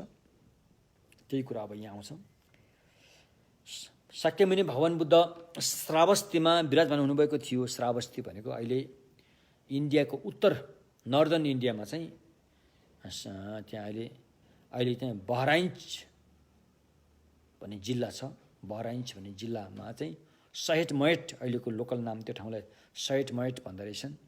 हो त्यही नै हो श्रावस्ती भन्ने कुनै एउटा देशै थियो पहिला भगवान बुद्धको पालामा। र त्यहाँ चाहिँ श्रावस्तीमा चाहिँ अनि भगवान बुद्धको लागि अनि एकदमै धनी मान्छे अनाथ पिण्डिक भन्नेले चाहिँ, अब मलाई राम्रोसँग थाहा त भएन, अहिले भिक्षु अमृतानन्दले लेखेको बुद्ध जीवनीमा चाहिँ त्यति बेलाको 52 करोड धन खर्च गरेर बनाइएको त्यो जेतवन बिहार हो रे।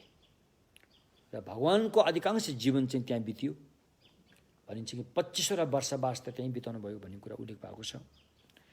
त्यसैले त्यो श्रावस्तीको जेतवनमा हुनुभएको थियो। र त्यो ठाउँमा एकजना वृद्ध महिला थिइन्। ती वृद्ध महिलाको एउटा छोरा थिइन्, छोरा रहेछ, छोरा दुईटा। त्यो बुढी आमाको दुईजना छोरा रहेछन्। यिनीहरू जहिले पनि चोर्ने काम गर्दो रहेछन्। ती दुईजना छोराले चोर्ने काम गर्दो रहेछन्। र एक दिन चोर्दै समातिएछन्। समातिएपछि उनीहरूमा कानुन लागू भयो। कानुन लागू भएपछि उनीहरूलाई मृत्युदण्ड दियो। दुईजना छोरालाई मृत्युदण्ड, फाँसीको सजाय सुनाइयो र जल्लादले उनीहरूलाई मार्नको लागि लिएर गए। आमा रोइरहेकी थिइन्, आमा बुढी भइसक्नु भएको थियो। यसरी जल्लादले उनीहरूलाई फाँसी दिनलाई लिएर गएको बेलामा टाढैबाट भगवान बुद्ध आएको उनीहरूले देखे, बुद्धको दर्शन पाए।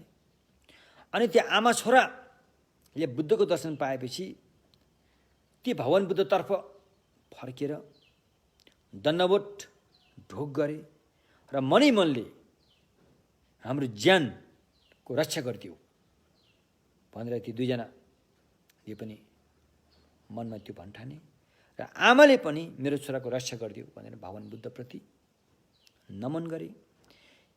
यसरी बिन्ती प्रार्थना गर्न साथै भगवान बुद्धले यो कुरा जान्नुभयो। जानिसकेपछि भगवान बुद्धले आफ्नो सेवक आनन्द भिक्षुलाई आज्ञा गर्नुभयो, हे आनन्द, तिमी जाऊ र यहाँका राजालाई अनुरोध गर कि यो दुईजना बच्चालाई जीवन मुक्त गरिदियो, फाँसीको सजायबाट मुक्त गरिदियो भनेर अनुरोध गर भनेर भगवानले आज्ञा भयो। अनि सोही कुरा लिएर आनन्दले राजा कहाँ गएर यी भगवानको आज्ञाका कुराहरू चाहिँ अनुरोध गरे। अनि सायद यो घटनालाई यहाँ छुट्याएको छ। त्यहाँ कुरो के थियो भन्दाखेरि अलिक विस्तृत रूपमा भनियो भने राजाले यदि यी दुईजनाले अब उपरान्त चोरी कर्म छोड्नेछन्, भिक्षुको जीवन बिताउँछन् भने मैले यिनीहरूलाई मृत्युदण्डबाट मुक्त गरिदिन्छु भन्ने कुराहरू आएको छ। तर यहाँ अलिकति छुट्याएको छ। अनि राजाले पनि भगवानको आज्ञालाई सर्वत्र रूपमा स्वीकार गरेर उनीहरूलाई छोडिदिन्छन्। फाँसीको फन्दामा पुगेको व्यक्तिलाई जीवनदान दिन्छन् र ती दुईजना केटाहरू एकदमै खुसी भएर जीवन पाइयो भनेर सिधै बुद्धको दर्शन गर्न आउँछन्। र भगवान बुद्धले ती दुईजनालाई आफ्नो शासनमा प्रवर्जित भनेको भिक्षु बनाइदिनुहुन्छ र ती दुईजनाले पनि राम्रैसँग ज्ञान सुनेर उपदेश सुनेर मेहनत गर्छन्, साधनामा मेहनत पस्किन्छन्। साधनामा मेहनत गरेर जाँदाखेरि ती दुईजना व्यक्ति अरहत बन्छन्। अरहत भनेको भव संसारबाट मुक्त भएको अवस्था, अरहत बन्दछन्। अरहत बनिसकेपछि अनि ती वृद्ध आमा, उनका आमा जो ती दुईजना आमा जो थिए, ती आमालाई पनि धम्म मार्गमा लाउनु पर्यो भनेर धम्म सुनाइदिन्छन्। ती आमाले पनि सद्धर्म सुनिसकेपछि उनीले पनि अनागामी फल लाभ गर्छ। अब यसमा फेरि यो भाषाले समस्या है। श्रोतापन्न, सकृतागामी, अनागामी, अरहत, यो चारवटा चाहिँ यो श्रावकको चाहिँ मार्गमा गएपछि यो चारवटा फल छन्। श्रोतापन्न भनेको चाहिँ सबभन्दा पहिलोपल्ट सच्चाइको दर्शन पाएको हुन्छ। सकृतागामी अब संसारबाट मुक्ति हुनुको लागि एकपल्ट भए पनि यस संसारमा जन्मनु पर्ने हुन्छ। अनागामी भनेपछि फेरि एकपल्ट पनि जन्मनु नपर्ने अवस्थामा पुगेको। अरहत भनेको पूर्ण मुक्त भएको अवस्थामा पुगेको। त्यसकारण यो अनागामी भनेको चाहिँ अनि त्यो अनागामीको अवस्थामा त्यो आमा पनि पुग्छिन् रे हैन। आमाले पनि अनागामी फल लाभ गर्छिन्। त्यो घटना देखेर आनन्द भिक्षुलाई अचम्म लाग्छ, आश्चर्यचकित हुन्छन्। हेर्नुहोस् त, ती वृद्ध महिलाले पनि अनागामी फल प्राप्त गरिन्। त्यो कहाँ फाँसीको फन्दामा पुगेका चोरहरू भगवानको आज्ञा पाएर राजाले पनि तिनीहरूलाई छोडिदिन्छन् र तिनीहरू भिक्षु बन्छन् र अरहत बन्छन्। यो कस्तो अचम्मको घटना हो, यो अद्भुत भयो, भगवान अद्भुत भयो भनेर आनन्द भिक्षुले आश्चर्यचकित भएर हैन भएकोमा भगवानले आनन्द भिक्षुलाई आज्ञा भयो, यी तीनजना व्यक्ति, यी तीनजना आमा छोरा, यिनीहरूलाई मैले अहिले मात्रै उद्धार गरेको होइन, अहिले मात्रै उद्धार गरेको होइन, यिनीहरूको ज्यान त मैले पहिले पनि बचाएको थिएँ भन्नुहुन्छ। भगवान्ले आज्ञा भयो। अनि कहिले त भगवान् त्यो घटना विस्तृतमा जान्नु पाए हुन्थ्यो भनेर आनन्दले अनुरोध गर्छन्। अनि भगवान्ले आज्ञा हुन्छ। धेरै समय पहिलाको कुरा हो, मैले यिनीहरूको जीवनको उद्धार गर्दै आएको छु, अहिले मात्रै होइन। उहिले अतीत कालमा असङ्ख्य कल्पभन्दा पनि पहिला यस जम्बुद्वीपमा महारथ नाम गरेका एकजना राजा थिए। अब यो पञ्चालको घर, यो पनौतीको घटना हो। यो काठमाडौँबाट पूर्वपट्टि पर्छ पनौतीको घटना हो। यहाँ त्यही बेला पञ्चालमा एउटा महारथ नाम गरेका राजा थिए।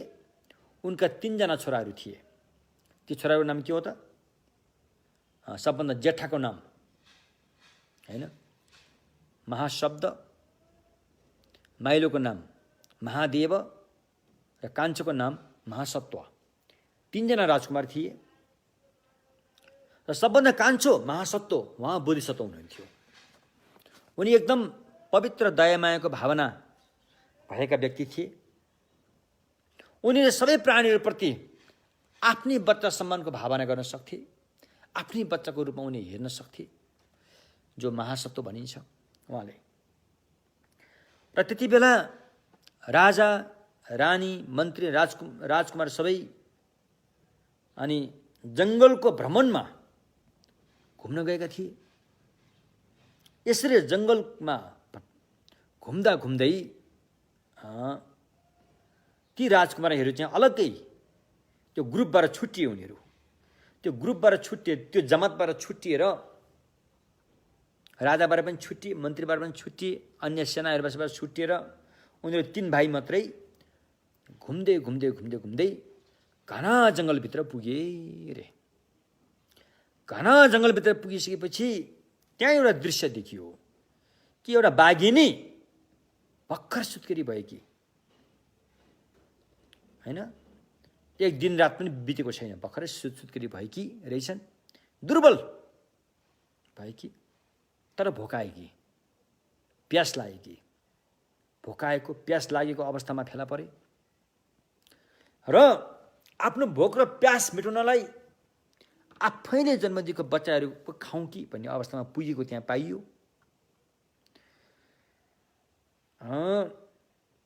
त्यो घटना देखेर अनि कान्छो भाइले माइलो दाइ र जेठो दाइलाई सोधे, यो बाघिनीको खाना के होला भनेर सोधे। र ती 2 दाइले भने, भाइ यो बाघिनीले त भर्खर मारेको आलो मासु खान्छ, आलो रगत खान्छ, यसको खाना त्यही हो भनेपछि अब कसले चाहिँ यसको जीवन बचाउनलाई आलो मासु र आलो रगत यसलाई दिन सक्ला? उसले मात्रै यसको जीवनको रक्षा गर्न सक्छ। के त्यस्तो कोही छ संसारमा?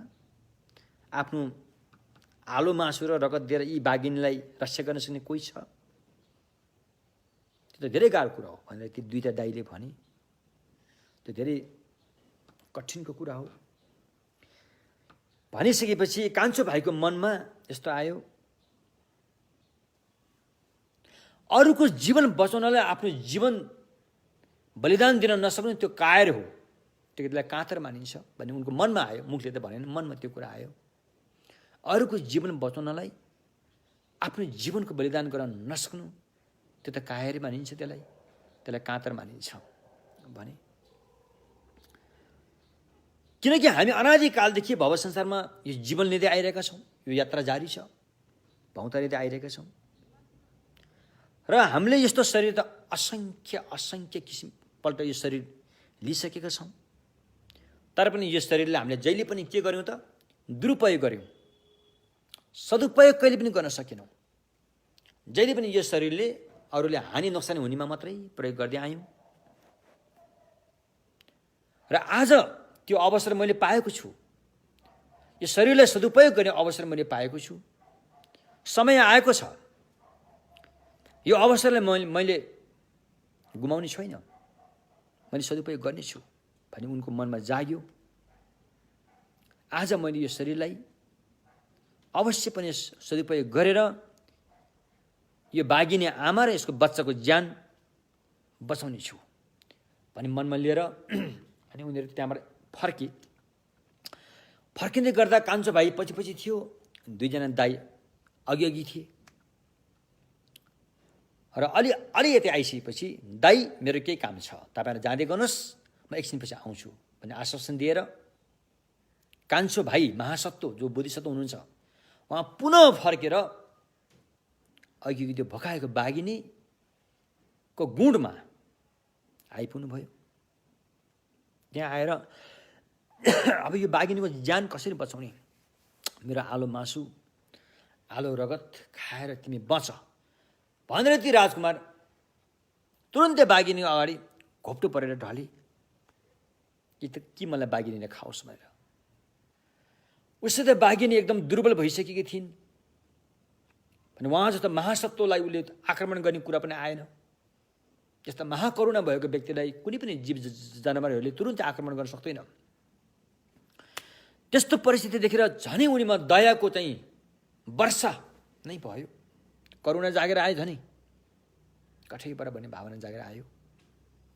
के गर्ने, कसरी खुवाउने, यताउता हेरे हतियार पनि कहीँ छैन त्यहाँ। अनि त्यहाँ नजिकै एउटा रुख, सायद बाँस जस्तो अब निगालो जस्तो रुख त्यहाँ देखियो। त्यहाँबाट एउटा हाँगा उनीहरू लुछिए। हाँगा लुच्दाखेरि त्यो हाँगा चाहिँ धारिलो भएर चाहिँ आयो, होइन, लुछेको हाँगा चाहिँ धारिलो भयो एकदमै, काट्न सक्ने। त्यो भइसकेपछि अनि उनले बाघिनीको अगाडि गएर अनि आफ्नो यो घाँटी रेटे, उनले रेटेर जुन रगतको धार चाहिँ बाघिनीको मुखतर्फ पारे र अनि बाघिनीले त्यो रगत चाट्दै अलिकति बल पनि आयो र अनि बोधिसत्वले आज मैले तिमीलाई मेरो प्राण मेरो शरीर दान दिएर तिम्रो जीवनको रक्षा गर्ने छु र भोलि म समाज सम्बुद्ध भएपछि सम्यक मार्गमा सद्धर्मबाट चाहिँ तिमीले सदाको लागि भव संसारबाट पार गर्नेछु भनेर मलम परिधान गर्नुभयो। र एवं प्रकारले मलम परिधान गरेर ती महासत्वले आफ्नो रगतको धार बाघिनीको मुखतर्फ बढाइदिनु भयो र ती बाघिनीले पनि, भोकाएकी बाघिनीले ती रगत खाँदै गर्दाखेरि उनमा आँट र बल, शरीरमा बल जाग्यो र उनले ती राजकुमारको शरीरको सबै मासुहरू खाए, रगतहरू सबै खाए र त्यति बेला ठुलो भूकम्प आयो भनिन्छ। भूकम्प आइसकेपछि दुईजना दाजुहरूलाई शङ्का भयो, अघि यो भाइले त हामीले त्यो कुरा सोध्दै थियो, यो फर्केर आएन, धेरै बेर भइसक्यो, केही दुर्घटना पो भयो क्या हो भनेर ती दुईजना दाजुहरू पनि त्यसैतर्फ भागाभाग गरेर आए, कहीँ भाइलाई केही त भएन। यसरी भागाभाग गरेर दुईजना दाई महाशब्द र महादेव एकै ठाउँमा आइपुगे जहाँ उनीहरूले बाघिनीलाई भेटेका थिए। उनीहरूले जे सोचे घटना त्यही भएछ। त्यहाँ रुखमा भाइको सारा लुगाहरू त्यहाँ झुन्ड्याएको रहेछ। भुइँमा हेऱ्यो, केही रगतका थोपाहरू देखियो, के हाडहरू छरिएको अवस्थामा देखियो, के कपाल केसहरू छरिएको अवस्थामा देखियो। न त त्यहाँ बाघिनी नै थियो, न त बाघिनीका बच्चाहरू पनि थियो। बाघिनी बच्चा त्यहाँ थिएन। अब त्यहाँ मात्र थियो त भाइको शरीरका हाडका टुक्राहरू, केस छरिएको र केही रगतका धब्बाहरू मात्रै त्यहाँ पाइयो। अब त्यहाँ बुझ्नलाई धेरै कोसिस गर्न परेन कि भाइले बाघिनीले आफ्नो ज्यान दान दिएछ भन्ने कुरा स्पष्ट भयो।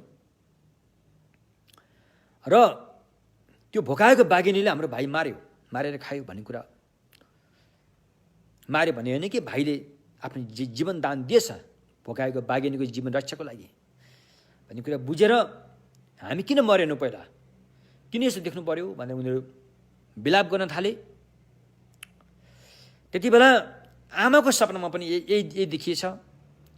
3टा परेवाको बच्चामध्ये 2टा परेवा उडेर गएको र एउटा बच्चालाई चाहिँ बाजले लिएर गएको सपनामा देखियो। र सपनाबाट बिउजिँदाखेरि यस्तो सपना देखिएकोले ठुलै दुर्घटना भएको हुनुपर्छ भन्ने कुरा त्यो रानीले पनि राजाले बिन्ती गरे। र त्यही क्रममा ती दुईजना दाजु पनि फर्केर उनीहरू भाटमा आइपुगे। दुईजना राजकुमार फर्केर उनीहरू भाटमा आइपुगे र सारा वृत्तान्त कुरा घटनाहरूको विस्तृत जानकारी आफ्नो मातापितालाई दिए। माता एकदम दुःखी हुनुभयो। जसरी हुरी बतासको वेगले रुखले थाम्न नसकेर त्यो रुख ढल्दछ, त्यस्तै गरेर ती रानी आफू तल जमिनमा ढल्न पुगिन्। उनी बेहोस हुन पुगिन्। फेरि राजाले जल छर्केर उनलाई होसमा ल्याउने कोसिस गरे। अनि ती राजा रानी दुवै भएर त्यो ठाउँमा हामी हेर्न जान्छौँ। हाम्रो महान राजकुमारले आफूभन्दा पनि अर्कोको जीवनलाई महत्त्व दिएर र भोकाएको बाघिनीको जीवनको रक्षा कसरी गरेका छन् त्यो ठाउँ हामी हेर्न जान चाहन्छौँ भनेर राजा रानी दुवै त्यो ठाउँमा पुगेछन्। जुन दृश्य त्यहाँ देखियो, राजकुमारको वस्त्रहरू, लुगाहरू रुखमा झुन्ड्याएको थियो। जमिनमा हाडका टुक्राहरू छरिएका थिए, केसहरू छरिरहेका थिए, रगतका धब्बाहरू त्यहाँ भएको देखियो। त्यो देखिसकेपछि अवश्य पनि राजकुमारले आफ्नो जीवनदान गरेछन् भन्ने कुरा परिपक्व भयो। र त्यति बेला ती महासत्व बोधिसत्व राजकुमारले आफ्नो जीवन बाघिनीलाई खुवाइसकेपछि उनको अर्को जन्म चाहिँ तुसिता भुवन नाम गरेको देवलोकमा भएको रहेछ। र अनि उनले देखे कि आफ्नो मातापिता कति दुःखी भएछन्, उनको मृत्युको कारणले धेरै दुःखी भएछन् भन्ने कुरा चाहिँ उनले तुसिता भुवनबारे चाल पाए, देखे। र आफ्नो मातापिताको शोकलाई दूर गर्नको लागि उनी आकाश मार्गबाट आएर आफ्नो मातापितालाई दर्शन दिएर आश्वासन दिएछन्, तपाईँहरू खुसी हुनुहोस्, मैले एउटा भोकाएको बाघिनीको जीवन रक्षाको लागि मेरो यो जीवनलाई मैले सदुपयोग गरेँ। यो मेरो लागि ठुलो अवसर थियो, जुन कुरा मैले पुरा गरेँ। त्यसैले तपाईँहरू दुःखी नहुनुहोस्, खुसी हुनुहोस् भनेर उनीहरूलाई शोकबाट चाहिँ मुक्त गराए। त्यसपछि मातापिता राजा रानीले सप्तरत्नले बनेको बाकसमा ती महासत्वको केश धातु, अस्तु धातु राखेर पूजा सत्कार सम्मानको साथमा लिएर आए। त्यति बेला महारथ राजा लिएर आएर त्यसलाई स्तूप बनाए। अहिले जुन नमोबुद्धको स्तूप त्यही हो, स्तूप बनाएर राखे। र आनन्द भिक्षु, हे आनन्द, त्यति बेलाका महारथ भन्ने राजा जो थिए तिनलाई अरू हो भनेर तिमीले नभन्ठान। तिनै राजा हुन् जो अहिले आएर मेरा पिता सुयोधन हुनुहुन्छ, उहाँ नै हुनुहुन्थ्यो। र ती महारानीलाई तिमीले अर्को रानी हो भनेर नभन्ठान। ती यिनै रानी हुन् जुन अहिले मेरा माता मायादेवी हुनुहुन्छ, उहाँ नै हुनुहुन्थ्यो भने। सबभन्दा ठुला छोरा को थिए त भन्दाखेरि भविष्यमा बुद्ध हुने मैत्रेय उहाँ हुनुहुन्छ। मेरो माइला छोरा को थिए त भन्दाखेरि माइला छोरा चाहिँ वसुमित्र हुन् भने कान्छो छोरा जुन महासत्व छन् उनी चाहिँ स्वयं म बुद्ध हुँ। र त्यति बेला पनि यी बाघिनी जो थिए, यी बाघिनी र यी बाघिनीका बच्चा यिनै आमा छोराहरू थिए हैन। त्यति बेला पनि मैले यिनीहरूको उद्धार गरेर चाहिँ यिनीहरूको जीवनको रक्षा गरेँ भने अहिले आएर चाहिँ मैले सद्ज्ञान सुनाएर यिनीहरूलाई भव संसारबाटै उद्धार गरेको छु हैन। अनि ती बाघिनी चाहिँ को थिए त भन्दाखेरि ती बाघिनी र ती बाघिनीका बच्चा चाहिँ अहिलेका जुन यी आमा र जुन दुईजना छोरा चाहिँ यिनी हुन्। अहिले पनि मैले यिनीहरूको चाहिँ उद्धार गरेको छु, यिनीहरूको जीवनदानदेखि लिएर भव संसारबारे पार गराएको छु भनेर भगवान्ले आज्ञा भयो हो। यति भनेर यो चाहिँ यो के अरे नमोबुद्धको छोटो घटना कर्मयुक्त फलमा प्रस्तुत भएको हो। यसको विस्तृत घटना दोमाङभित्र पनि उल्लेख भएको छ। र नमोबुद्ध भने अहिले पनौतीबाट नजिकै अहिले नेपालको काभ्रे पलाञ्चोक जिल्लामा पर्दछ। धेरै महत्त्वपूर्ण तीर्थस्थान हो त्यो। नेपालमा भगवान बुद्धको पहिलो जुनको केही घटनाहरू घटेको एउटा महत्त्वपूर्ण घटना एउटा त्यहाँ नमोबुद्ध घटेको घटना त्यहाँ हो। अर्को चाहिँ मणिचुड राजा स्वयं सकेमनी भगवान बुद्ध कुनै बेला मणिचुड राजा भएर आफ्नो टाउको भित्र भएको मणि निकालेर कसैलाई दान दिएको ठाउँ अहिले साँखु बद्रिने भने अलिकति माथि मणिचुड भन्ने ठाउँ छ। त्यहाँ अहिले पनि त्यहाँ पोखरी छ। त्यो मणि दान दिँदाखेरि बगेको रगतबाट त्यहाँ पोखरी बनेको छ। त्यो पोखरी यद्यपि अहिले पनि छँदैछ। त्यस कारण यो नेपाल भनेको चाहिँ भगवान बुद्धको पहिलादेखि नै बुद्ध धर्म फैलिएको ठाउँ हो यो। पछि केही कारणले मात्रै यहाँ तलमाथि पर्न गएको हो होइन भने नेपाल त पुरै बुद्ध धर्म फैलिएको ठाउँ हो पहिलेदेखि नै। जुन यो स्वयम्भू भनेको अहिलेको बुद्ध यो पहिलाको बुद्धदेखि यो स्वयम्भू भनी थियो रहेछ। नमोबुद्ध भनेको अहिलेको बुद्ध भने यो बुद्ध भन्दा पनि पहिलाको जुनेको कुराहरू त्यहाँ रहेछ। जस्तै मणिचुड भयो देखि लिएर सारा नेपालको जस्तै अहिले पश्चिममा जुन चाहिँ काँक्रे बिहार भनिहरू सारा बुद्ध धर्मको चाहिँ मेन पीठ ठाउँहरू चाहिँ यो हाम्रो नेपाल रहेको छ। भगवान बुद्धको देश हो यो नेपाल। त्यस कारण यो कुरा हामीले कहिले पनि बिर्सन हुँदैन। हस्त यति भन्दै पुण्य परिणाम गरौँ। सोनम दिए थम्जे सिबाङे थम्ने बेडना फम्जे नि केगा नाचे बालों ठुबा सिपे छोले डोवा डोलवरा शु